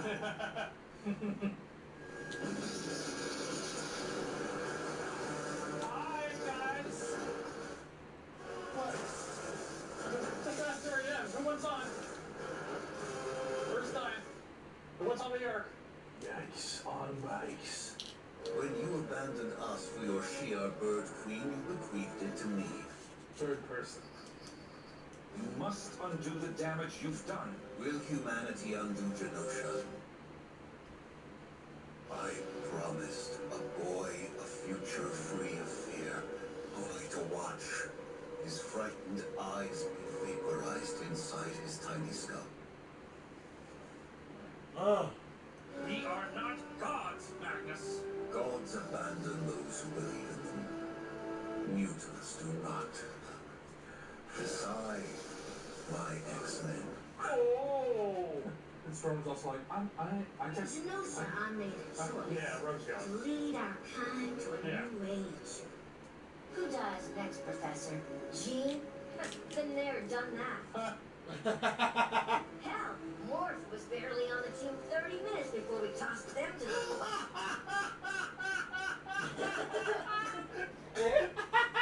Such a great... Do not. Decide, my X-Men. Oh! And Storm's also like, I just... You know, sir, I made a choice. Yeah, Rogue's got To lead our kind to a Yeah. new age. Who dies next, Professor? Jean? Been there, done that. Hell, Morph was barely on the team 30 minutes before we tossed them to the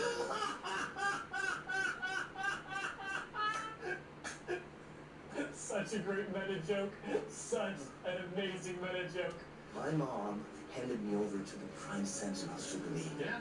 They colored me. My own family. Yeah. It's left here. Yeah. I get it. Yeah. This is savage, man. Yeah. The offer was made. The door is open. You know we can both fly, right? We don't need to be in the bubble. Yeah, The bubble's cool. But like Magneto continues to be. I mean, he doesn't have to necessarily kill everybody, but you know. It's confusing to me too, you know. Jean, Madeline, It's confusing to us, too. and Son. Let me guess. Be careful. No. Give up hell. And also talking about. Of course, Cyclops. Am I going to war or a circus? What'd you expect? Black leather?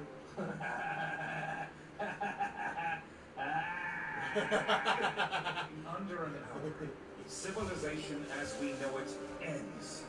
Much like in the past, my X-Men and I are your best hope. Oh, snap. If you don't trust me, Wow. trust my X-Men. Wow.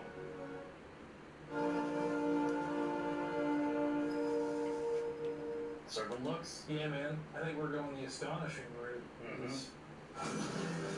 Yeah, it's Rouge. Open the silo. The cable management, dude. It's just... It's good. Yeah. What? Good cable management. It's all... you know, they could have hit it... You know, it's all lurking all over the place. What are you talking about? Oh, sure. I thought it was good bundles. Oh, I see. Yeah, I mean... Morph's better turn into somebody good this time and actually use his powers right. Of when my sister faced her darkness and emerged stronger, a survivor, a phoenix. Make them mind your weather, sister, and then weather your mind. Oh. Wait a second. That's clearly a catchphrase the two of them have had for a very long time. How is this the first time we're hearing it? Yeah, that was really good. Oh, man. What's up? Try to find X-Men. You cannot stop me, boycott. That'll do it. That'll do it. That'll do it.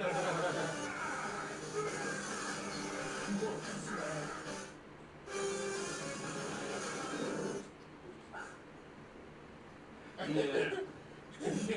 Yeah. Propose the question. What is the sound of one hand clapping? I better have my money. I've waited for this moment. I know your genius, Jean. Mm-hmm. Just that. Perhaps we could go to Chili's later.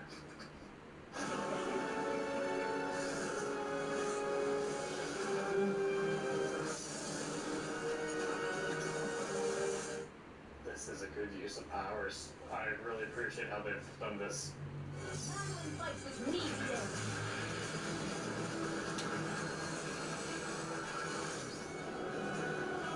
Woo!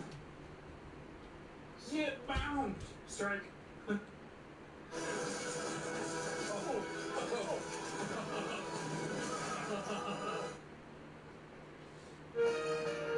There's a way to cut your dishwashing time by 50%. Try Dawn Power Wash Dish Spray. It removes 99% of grease and grime in half the time. It cleans so well, you can replace multiple cleaning products. Try Dawn Power Wash.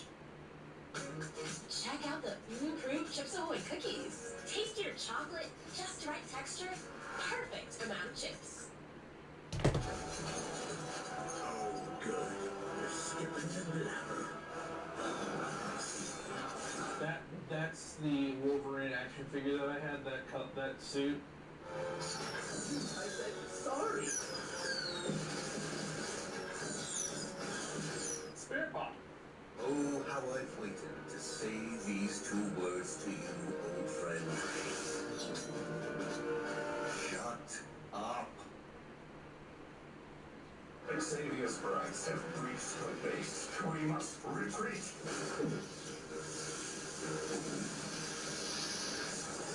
That's a treat.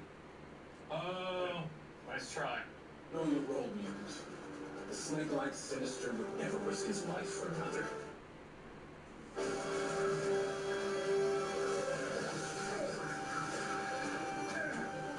I mean, now might be a good time to use Quicksilver. Good lord. Yeah, man.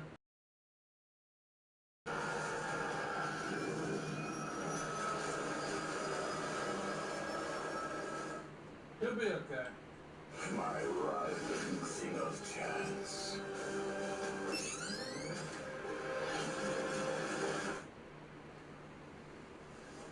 My real mother was a world-class telekinetic, just like you. Stuff tends not to skip a generation. It's about time. Yeah. I'm pretty sure he just command her. Yeah. Yeah. Yeah. You.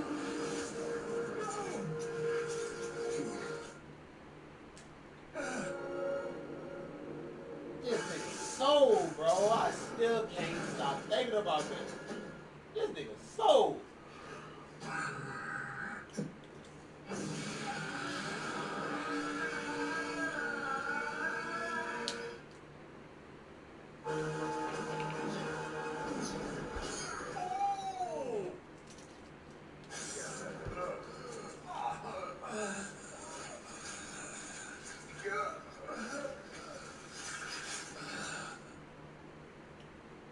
This feud is They're not gonna. No, they're not doing it, are they? No. No. Oh my god, they're doing this?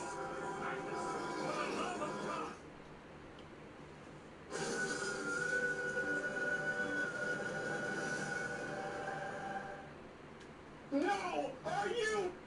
Everybody watch this. Shoot. Pun intended, that was metal, man. Oh my god. So, that's where they're going. Yeah. I remember this splash page. Yes. I remember it because I picked up an X-Men book one week and I was reading it in the shop and I go to the owner and I was like, why does Wolverine not have metal claws anymore? Yeah. Did you not? Okay. Here you go. Look. Yeah. Also, there were only 2 mutants on Asteroid. Like, you know, it's like, Yeah. You know, like, Yeah. we shall rule the world. The 3 of us shall survive. It's a high school production of Grease. Yeah. Why is there only the 2 of you in this mansion? No, go to this high school. Every time I come here, it's just the 2. Like, I get Fox maybe, saving some money, but like this X-Men mansion only has 2 X-Men in it. I feel like the structure and the editing and the pace of this show, like it is a little bit dated in like a 90s cartoon kind of way, and it's a little bit more subtle of a nod than I thought. They're kind of like the scenes just kind of this show really clips. And it doesn't really show you how characters get places. There's like, they're here now, like being in the mansion and getting suited up to like being in the air and fighting Sentinels. Like, it happens like so quickly. The transitions are a little fast, but they do it in such a way that it's almost it feels seamless. Yes. But you think after that, kind of like, oh, we were fighting here in the bowling alley. Now we're in the woods and here's Cable. Great, just keep moving. But it feels like a choice. It feels like it's a nod to the old show. Well, these things are jam-packed. That was like 25 minutes. If even. Well, no, it was, we're at 27. So yeah, that was actually for the intro, yeah. So maybe by 24, 25 minutes. If even. Okay, nice. This is jam-packed. I mean, so they are able to squeeze so much in there with, it was like, oh, we're flying over there. Like, yeah, it's like, oh, bowling alley, now the woods. Like, yeah, it is. It's a nod. It's also, but also just like we have to. we got to get over this waterfall so they can. And Kim may have made a G. If even. Okay. Cool. This shit has no show. I was like, oh. Like, him actually stabbing a dude to death with his claws on the cartoon. That's a choice. Interesting. Now, we're gonna body horror pull all of that metal out of his body. Hey, Jay, that's right, episode 9 of season 1 of X-Men 97. This one's getting 10 out of 10 OG costumes. You love to see it. You love to see it. Although, my only caveat, Cyclops' 97 suit, or like 90, like this cartoon, it's peak Cyclops. It's peak Cyclops. It's like, oh, we'll go back to the thing over the head. I'm like, oh, it looks like a little blue wiener. No, give him the whole thing. I like that you gave it to Cable. That was nice. That was nice. But yeah, you didn't need it. Poor Cyclops. He just wanted to be a daddy. What can you do? What can you do? Or I guess we'll find out next week. Yeah. How'd you guys rate this episode? Let us know in the comments below. Before you do, please like, subscribe, hit that bell. Do the YouTube. There you do. So well. Guacamole's extra. You mutant fighting weirdo you. Their videos from right here. Please watch this. We would appreciate it as much as we appreciate you watch this one. See you soon. If you.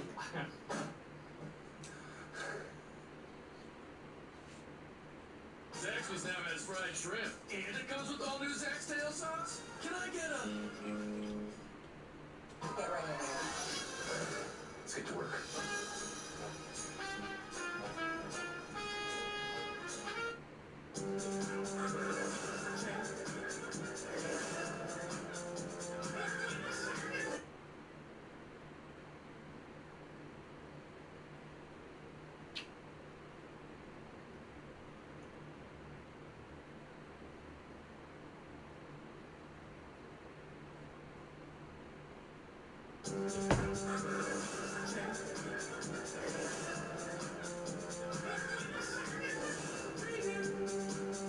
Hey, P2, so welcome to Preview, where friends don't let friends watch television alone. I'm Adam. And I'm Jay. And today we're going to react to viewer. And at the end, we're going to rate episode 10 of season 1 of X-Men 97. Well, we left last week on a interesting freeze frame. Yeah, Wolverine got all the adamantium ripped off his bones. Yeah, he got all his metal guts ripped out, huh? Oops. Yeah, they did Fatal Attraction last week. Which, as you know, a lot of the comic readers are like, oh my god, this is the beginning parts of the Onslaught saga. So, this episode's close to 40 minutes. Alright, party. There are more seasons coming. Hell so yeah. This is, the story making, have a nice little rest spot, but like, hey, there is clearly more coming. So I have a sneaking suspicion that, this situation has resolved itself in some tenuous way. Yeah. But, clearly, there is a threat on the horizon. Oh boy. And I feel like we are not prepared for what that threat is. I don't know, man. If this show keeps, like, amping it up more and more and more every week, I'm not sure I'm going to survive this. Well, they're doing a great job of, like, bringing in other things to their merging storylines to, like, increase the Bastion and Fatal Attraction happening at the same time. Then, like, if they're going to do Onslaught, but, like, Apocalypse is still hanging out there somewhere, like, there's... If you had told me that this was going to be our biggest show of the year, I really thought the first couple of reactions were going to do well, and then it was just kind of like... Peter off a little bit? Yeah. But no. No one knew this show was going to be... No, I'll take that back. Insiders knew this show was going to... was going to rock. Yeah. Because they hadn't seen all of it before. They were working on the toys and stuff like, guys, you don't even understand. Yeah, but that means that they, Yeah, but we don't trust those people because they always say that. They're not insider information.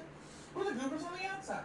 All the people getting goobers. Yeah, man, we know the people getting invited to events and stuff. Not us. We're just out here playing magic cards. Hi. Hey, what's up? Oh, you remember the thing, Coach, man? I tapped this island. You would be a blue deck. Dude, I don't know. I read... Oh, no, James said magic. I know tapping in an island's a thing, right? Something like that, but... It's okay. It's okay. Hey, if you like this full edited reaction, I want to watch our full unedited reaction from beginning to end, soup to nuts, all those burps, farts, and uninteresting parts that we edit out. Check out our link to our Patreon. It's literally all there. All of it. every watch along we've ever done. Even some stuff that's not on YouTube. Hell, if you want to watch us watch along with Bad Batch, it's on Patreon. Come check it out. The last 5 episodes coming up very soon. Oof. All right, let's do this thing. Here we go. Okay, here we go. Heartbeat's back.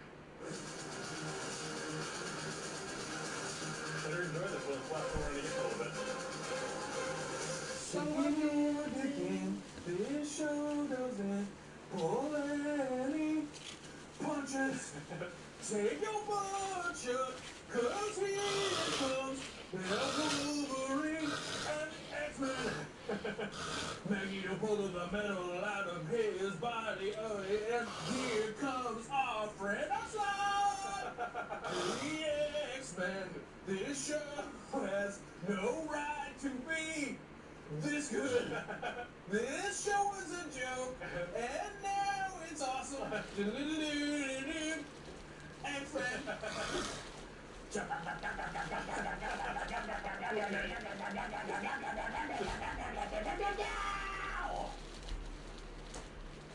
We still never saw Pyro, that freaky pervert.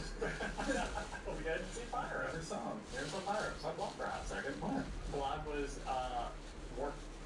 more. Oh, that's and right. he was also on the clean up. People don't want to be better. They're already the best everything. Best trial, best faith. Being fighter, but who's the best victim? Okay. Magneto spitting truth, baby. His fan base may have gotten toxic, but that doesn't mean he's not wrong. They're really sticking to the eyebrow guns on Professor X. Metal. It bends to my will. By the Master of Magnets. Office! Can I get the handful? Sure.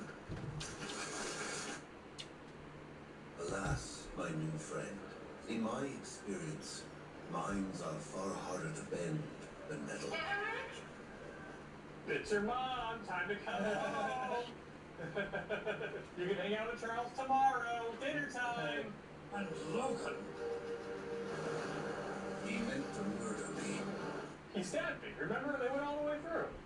Do you yearn for Bastion's bastard cyborgs to resume their pogrom against our species?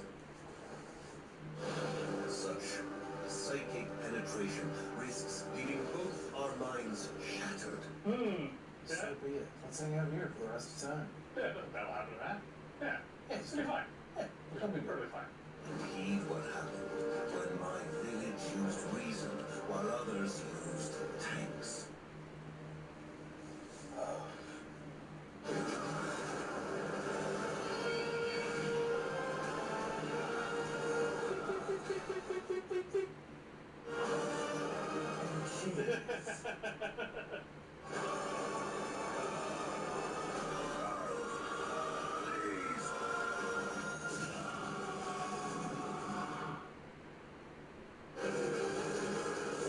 This pleases Silver Santa. That's new, right? We haven't seen Toad. Holy crap, we did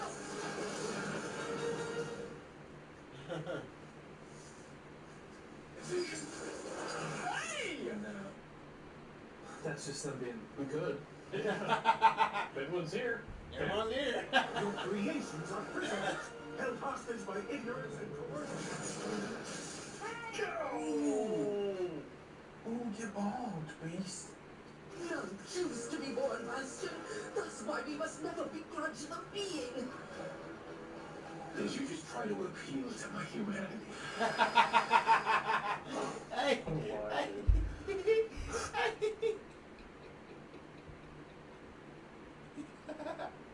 I don't know why that line. Oh my god. Oh my god. I do not know why that line is so funny. So funny to me. I really don't.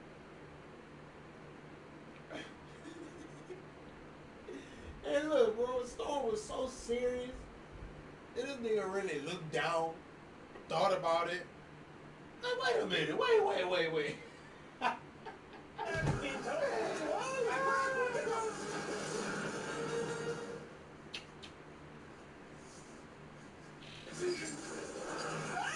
No. That's just them being good. Yeah. Midwood's here. Yeah. Your creations are prisoners, held hostage by ignorance and coercion. Oh, get bald, beast. None choose to be born, Master. That's why we must never begrudge the being. Did you just try to appeal to my humanity? Last time. Cause what the fuck? Held hostage by ignorance. That nigga really thought about it, like, he shot a pill to Oh, get bald, beast. None choose to be born, Master. That's why we must never begrudge the being. Did you just try to appeal to my humanity? I'm alive, dude. Thus, to protect humanity, I must protect humanity from itself. From the heart's concern. Okay. Yeah, dude. Yeah, no big deal. Don't you hurt that. Holy crap! Okay. Yeah, man. Omega Red doing Omega Red things. Psylocke. Oh, fuck. No big deal. Elton Force, right? Elton Flight? The Canadian team. That was Puck. How many times did you fail to stop me? Fail to save your carbon copy mothers? 200 times. But how's your money, Sebastian? Jean Grey, Madeline Pryor, never Phoenix, just dead. Again. Like you. Alright, dude, stop monologuing. Just get it over with, man. Let's... An example must be made. Cable will stop at nothing to undo the one true future. Bishop! Maybe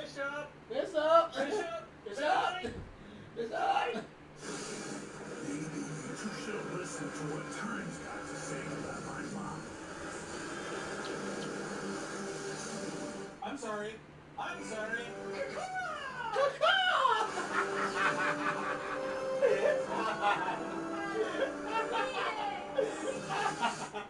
They've been showing us the entire season. The Prime Sentinels were never your family. They did not choose to become slaves to hate.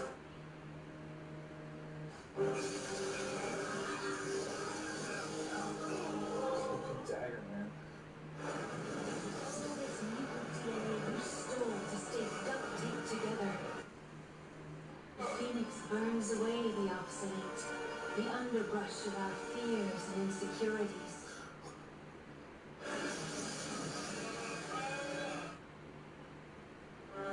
Oh, crap.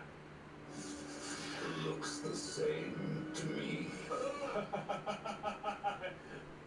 Flip time, Morph, let him know. The Phoenix force is gone now, but I could feel it deep inside, pulling me back. To protect my son. You know, some moms can lift a car. Some moms embrace the Phoenix Force. You know? Technically not my kid, but you know, but it's it's murky. Oh, stepmom? You feel humanity's face.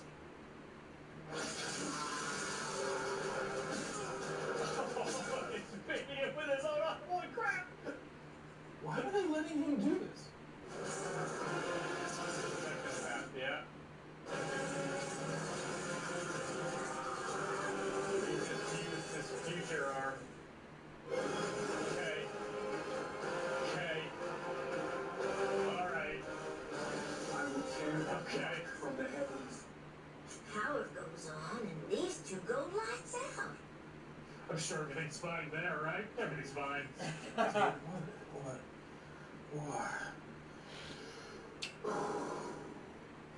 This Magnus. Who are you? Good news is their pulses are steady. So is Wolverine. For now.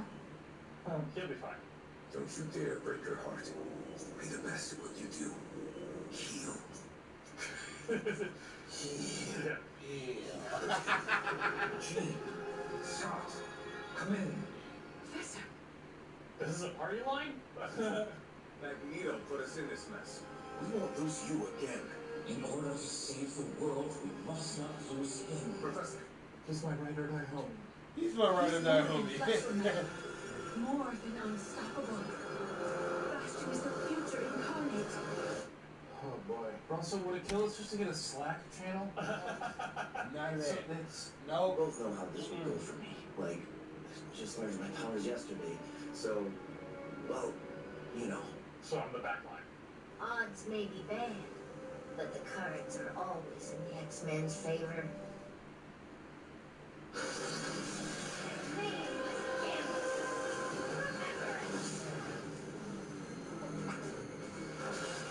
Get it, Rogue! Hi, Rogue. Time to work some stuff out. We may not stop. Are they on the blues? The other side?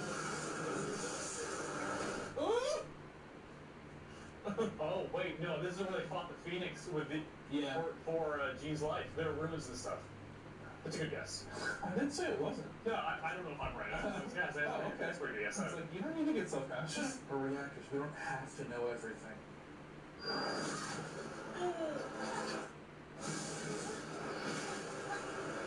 Bruno da Costa, the disowned heir.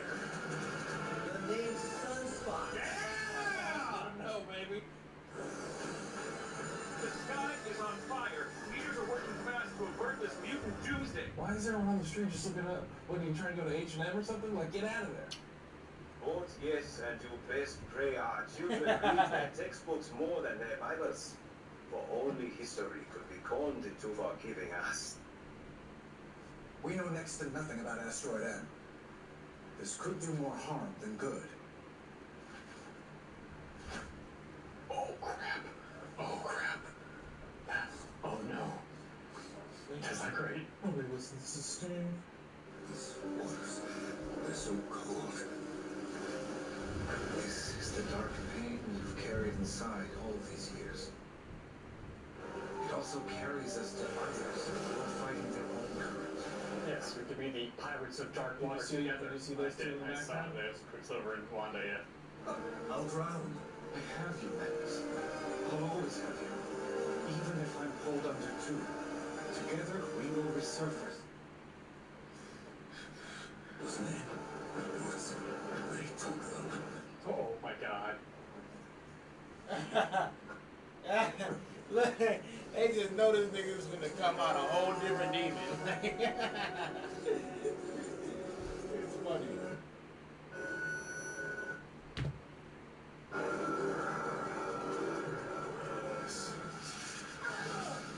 So that was a Stargate? It's never a Stargate Lashley. One of these days is going to be a Stargate, Jay. And everyone's going to be so surprised. It's going to be so awesome. Beer pop.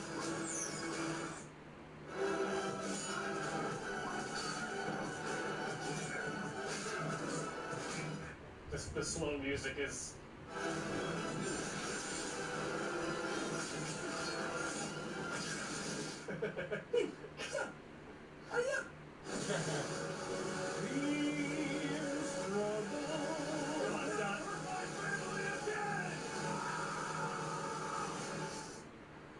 I think that was his finisher for the fighting games, dude. Yeah, dude. There it is! Tubes! Tubes! You do, child. Slaving the 4th of July. Haven't heard that one before. I like it. What happens with a mall baby chili cracks? Same thing that happens to everything else. Get it, Jubilee?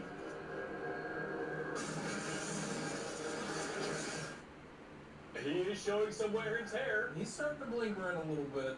But a family that can't save itself merely works together to die alone. Oh, my family. This is my Aunt Linda. Creeps did love horses. It's morphin' time. Which tends to me. It's morphin' I see you. I see you, Mark. I see you. never thought of that. Why I never thought of that?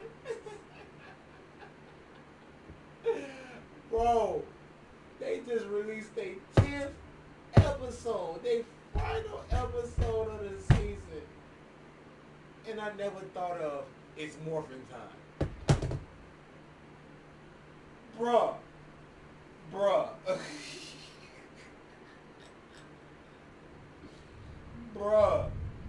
I'm kind of disappointed in myself that I didn't think of that.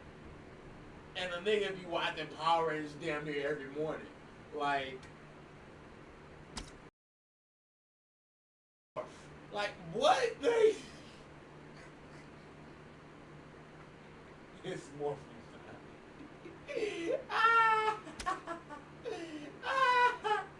I gotta hit the bong on that. Hey, I gotta hit the bong on that. That is crazy. That is crazy. That is so fucking crazy. I really never thought of that. Bruh. I'm really kind of disappointed I didn't think of that.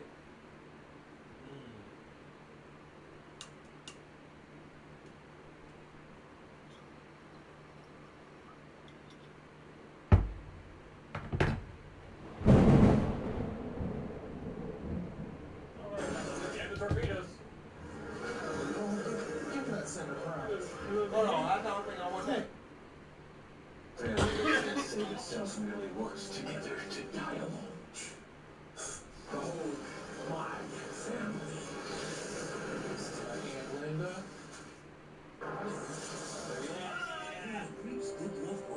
It's morphin' time. It's morphin' time. I see you, Morph. I see you. Jam the torpedoes. Give that center prize. Cody, he is the future incarnate. Your mom's the future incarnate. Alright, let's do this thing. Come on. There's gotta be some type of party ability we can all use right now. Stand down, team. Scott's gonna use Top No Jitsu. Yeah. Top No Jitsu. We're gonna do what we've been telling humanity to do for years. Stop fighting the future. And embrace it. Hey, bud. How you doing under there? Parents are human too. They mess up. Uh-oh. They're having babies. And more of them like us. There's just one pickle, dear. We can share the pickle. What? Humanity would rather die than have kids like us.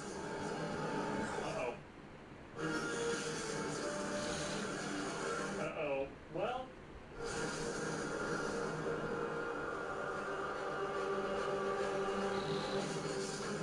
Well, it's gonna fall just like Baton wanted it to. So, yeah. Good job, guys. You achieved the bad guy's goal. Right. Oh, hey! Oh, snap. I didn't know he could.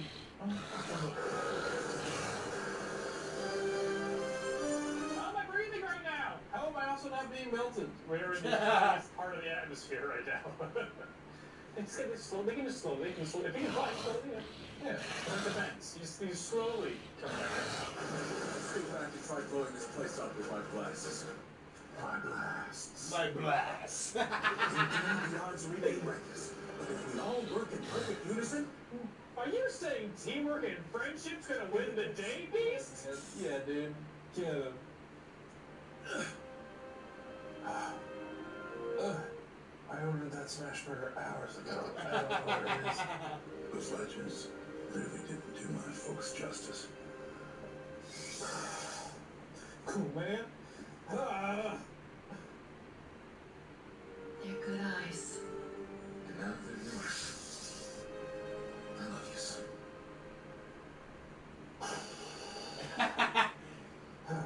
Tony, you better not kill Cyclops. Sure, you better not. Maybe they're gonna do the Outback stuff. Maybe they're gonna just take it off. Yes. Yeah. This asteroid is powered by in the power of punches. Can we talk about this song for a second?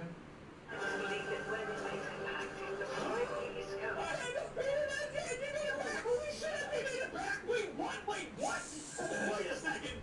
What? He can't just calling their shot. I'm with you, Logan. Stay with me. Was that Morph? Or That was Morph. Yeah, no, It was definitely Was Morph. that Morph talking? Or was that him just being nice in the moment? Maybe a little bit of column A, a little bit of column B. Do you remember him, Magnus? Remember what he was meant to do?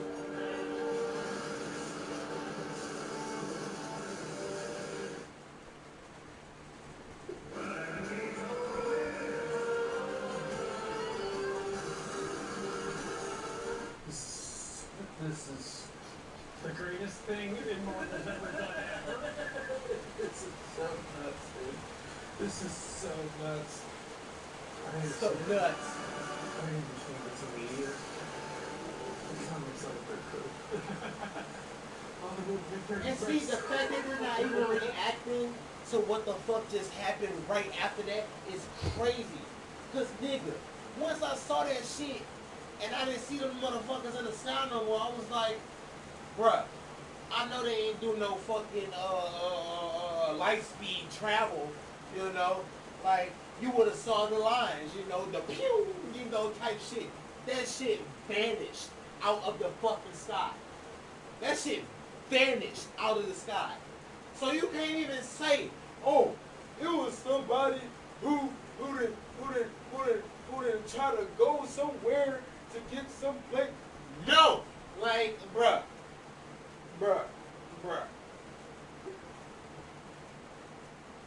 My question is, who snatched it? Because I can understand that it can be a Kang variant, but other people are saying that it might be Apocalypse, just because the 3 times they got separated, so to speak, we don't know about 2 but 3, but the 2 times they got separated was in the past, before Apocalypse got even introduced, and in the future, where Apocalypse actually won. And then this nigga in the present day still looking for Horseman. Like, get the fuck out of here, bro.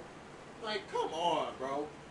Oh my God. Like, bruh.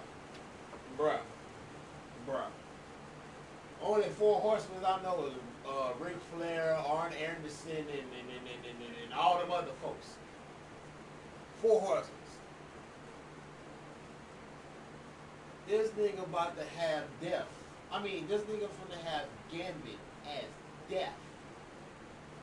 The Horseman. What?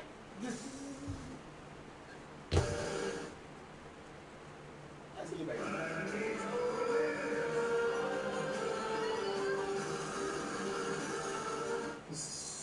This is The greatest thing in Marvel's ever done ever. This is so nuts, dude. This is so nuts.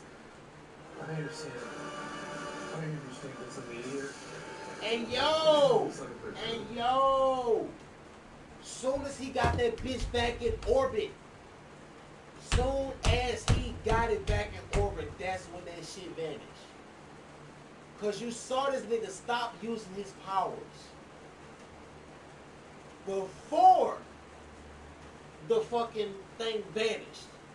You saw the bubble disappear before the thing vanished. Like, come on now. This is so nuts, dude. This is so nuts. I understand. I understand it's a meteor. It kind of looks like a big crew. Oh, the little big turn face. Well, that turn is gone. That definitely went somewhere else. The X-Men flush away for victory. 6 months and 30 days. And rumors still swirl about the fate of the X-Men. They might do the, Howdy. Hey, Arno! Fool walking in here like we're friends. Oh, we're friends. Where you been, dude? Just not yet. Magic, Shadow Cat. Yep. Carry on the torch. Rouge, Colossus. She's off world. The X-Men are dead. Luckily, this ain't our first time at the X-Men are dead rodeo. Yeah, they're not. It's less a question about where and more when. And now, we gotta go rescue the X-Men.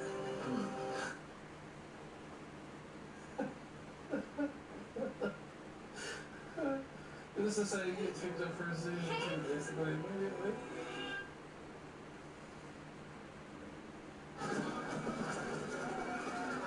Snake people, snake people. Where are you?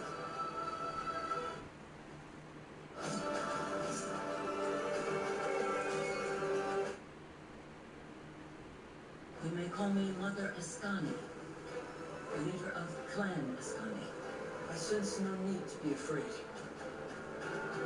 Nathan. My name is En Sabanur. Yeah, dude, no big deal. No big deal.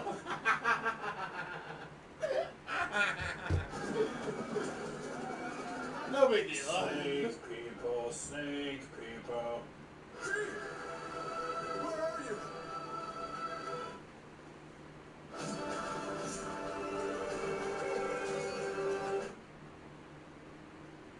You may call me Mother Escani. And see, look, oh boy knew already. He looked at him and smiled like, you don't see the market? Picked up for season 2, basically. Immediately.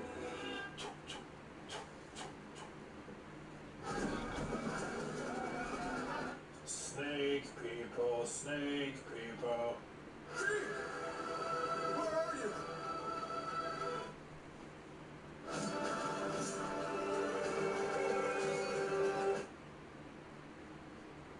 You may call me Mother Escani, leader of Clan Escani. I sense no need to be afraid. Nathan.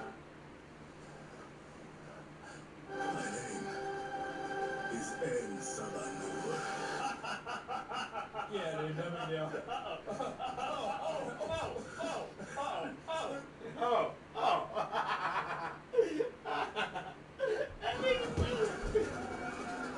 Snake people, snake people. Where are you?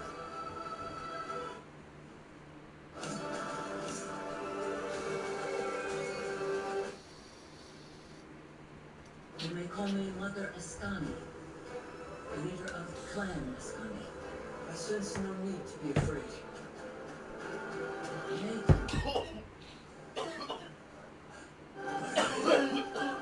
Is En Sabanur. Yeah, dude, no big deal.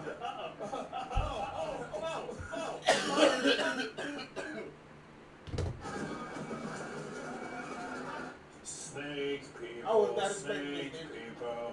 I was not. Where are you?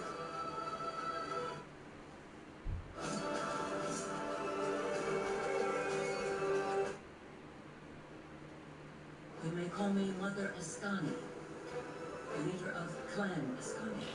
I sense no need to be afraid. Nathan. My name is En Sabanur. Yeah, dude, no big I deal. just can't get over that reveal. I can't get over it. I can't get over it. I really can't get over it. Y'all really watched the video I fucking released 2 days ago, man. Like, I just couldn't believe it. And like the whole time I'm watching this show, I'm like, wasn't everybody working for Apocalypse? For this nigga not to pop up no time this season? Like, what? What? Nah. But the way they revealed him was so dope. Like, they could have just kept it.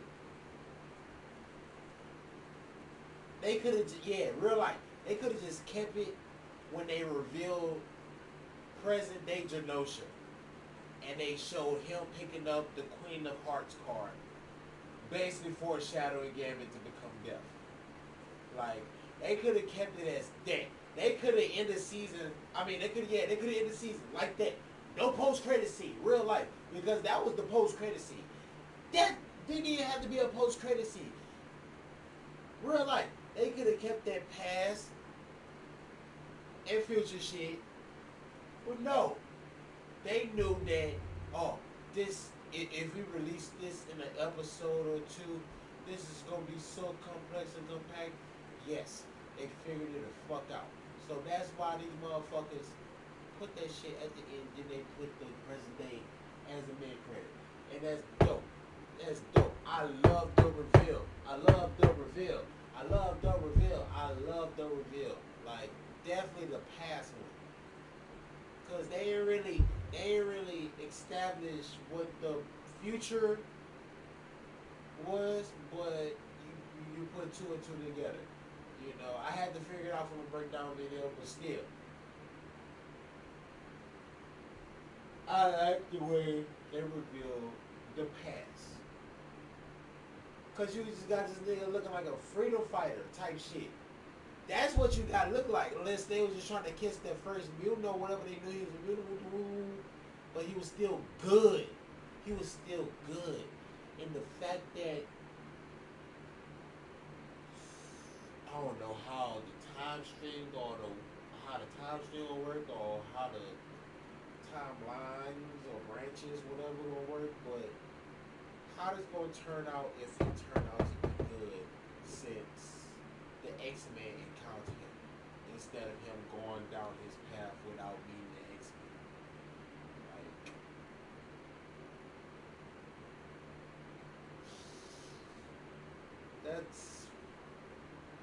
I feel like there's gonna be a question they're gonna answer within the first 4 episodes.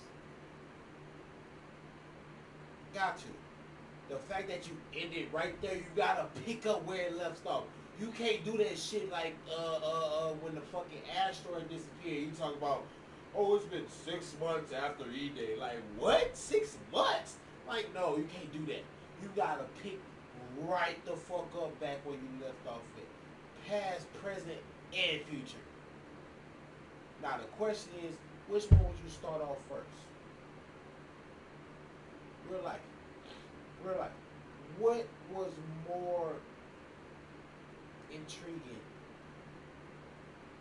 out of all of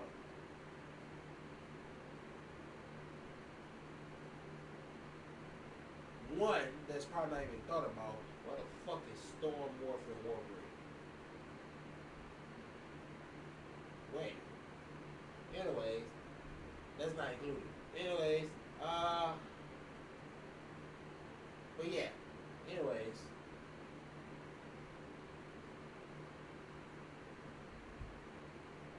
How all of this is gonna connect. Second, I feel like they should start off with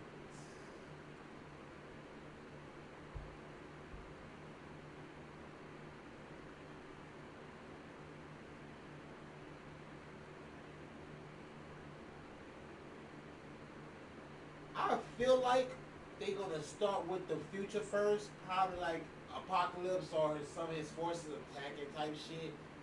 But then again, I want them to start in the past with them actually encountering the X-Men, you know, actually establishing, saying what the fuck need to be said and shit like that, and go at it like that. But might be different. Might be different.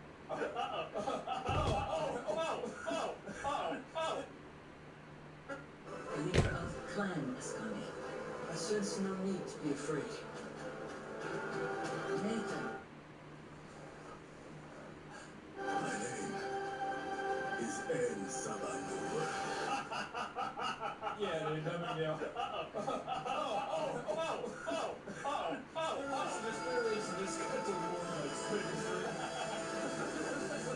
What? Oh dear. Oh dear.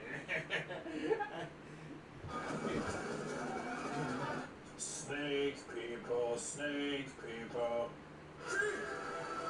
Where are you?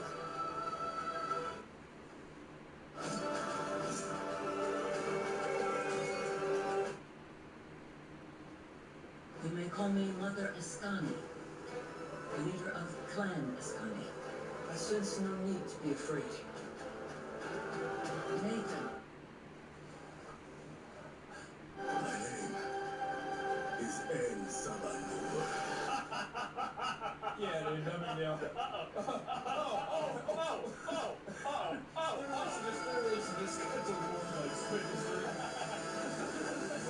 What? Oh dear. Oh dear. My name is N. Sabanur. Yeah, dude, dumb deal.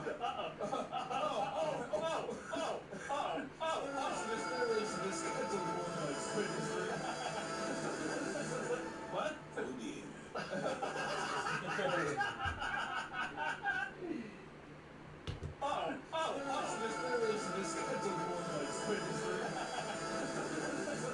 What? Oh dear.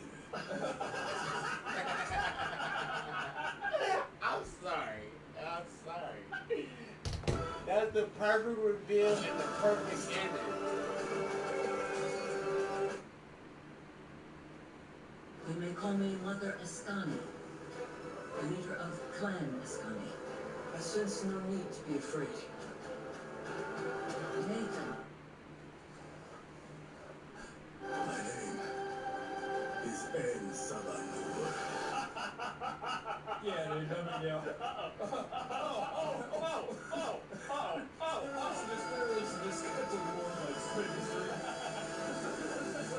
What? Oh dear. Oh dear.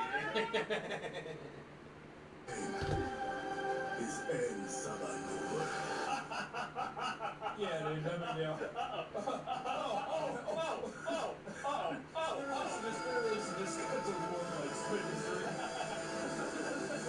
What? Oh dear. Last time. The leader of Clan Ascani. I sense no need to be afraid. Nathan. My name is N. Sabanur. Yeah, dude, dumb deal.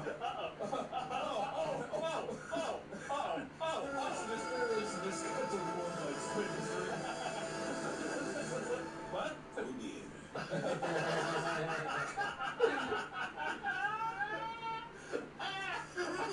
Oh dear.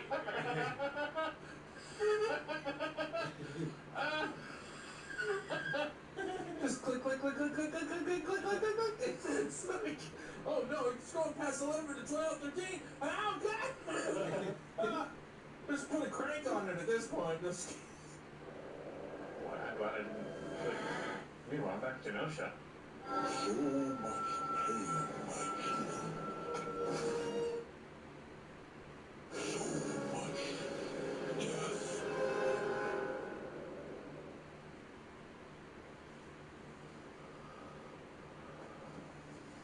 I'm definitely watching that breakdown tomorrow. Not tonight, That was but referring definitely to. tomorrow.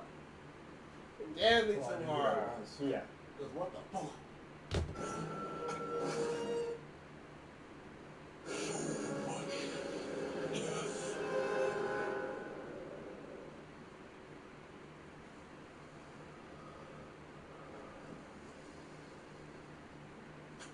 Do you know what that was referring to? Well, I knew who that was. Yes, but you know what that was referring to? I don't actually. So, the people in the comments don't post this, or some other people doing some little research. In the comics, when the Gambit does die in the comics, he does come back as One of the Horsemen. as Death. Oh. That's how he gets resurrected. So they just go off the shot. Yeah. Oh. Holy shit. Yeah. This is now, it goes Avengers Assemble and Endgame, the final episode of X-Men 97, of like the greatest things in Marvel.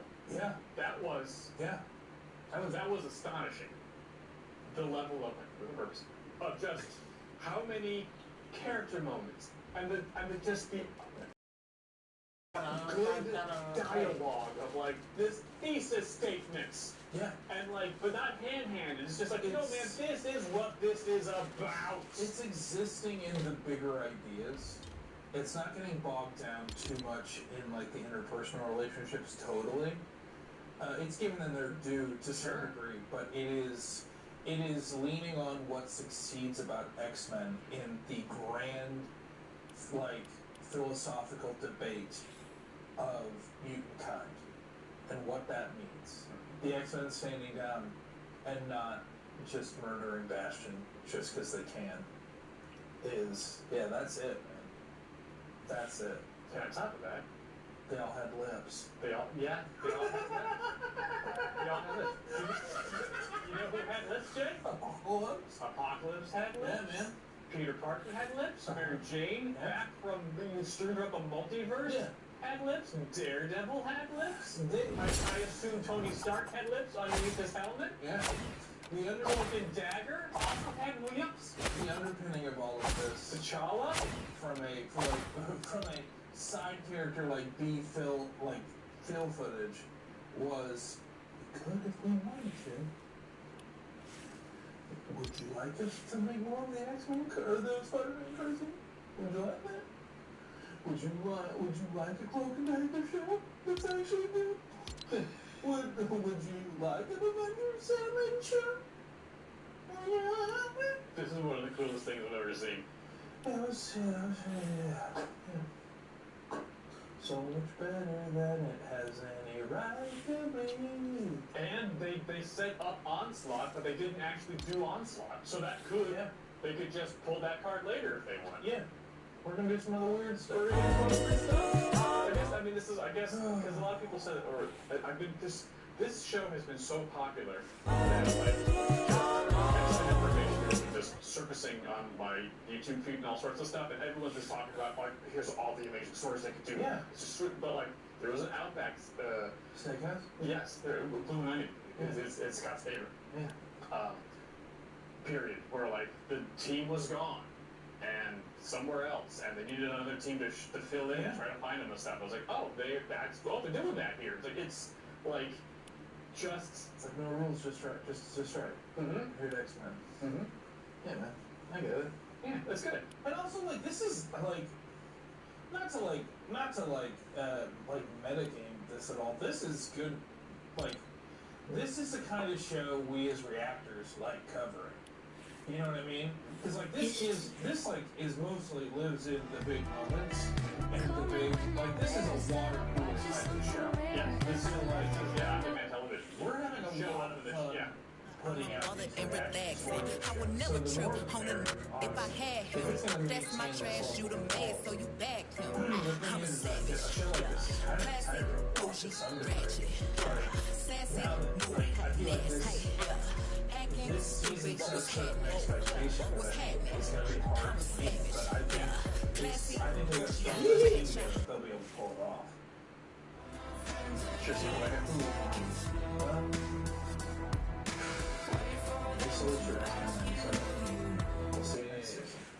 yeah, I mean, they're already working on season 3, so season 2's in post, I think. So hopefully we can keep these moving, and now at Invincible's rate, we can just, maybe hopefully next year we'll see, end of next year maybe.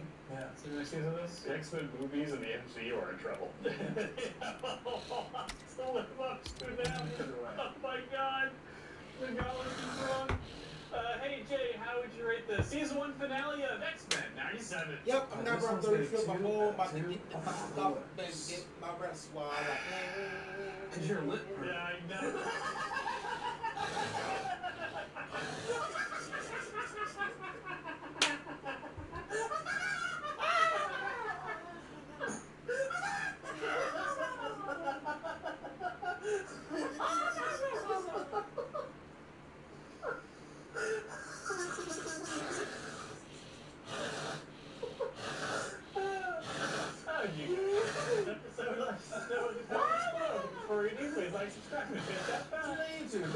So well, what more extra you X-Men join Get up. I appreciate y'all.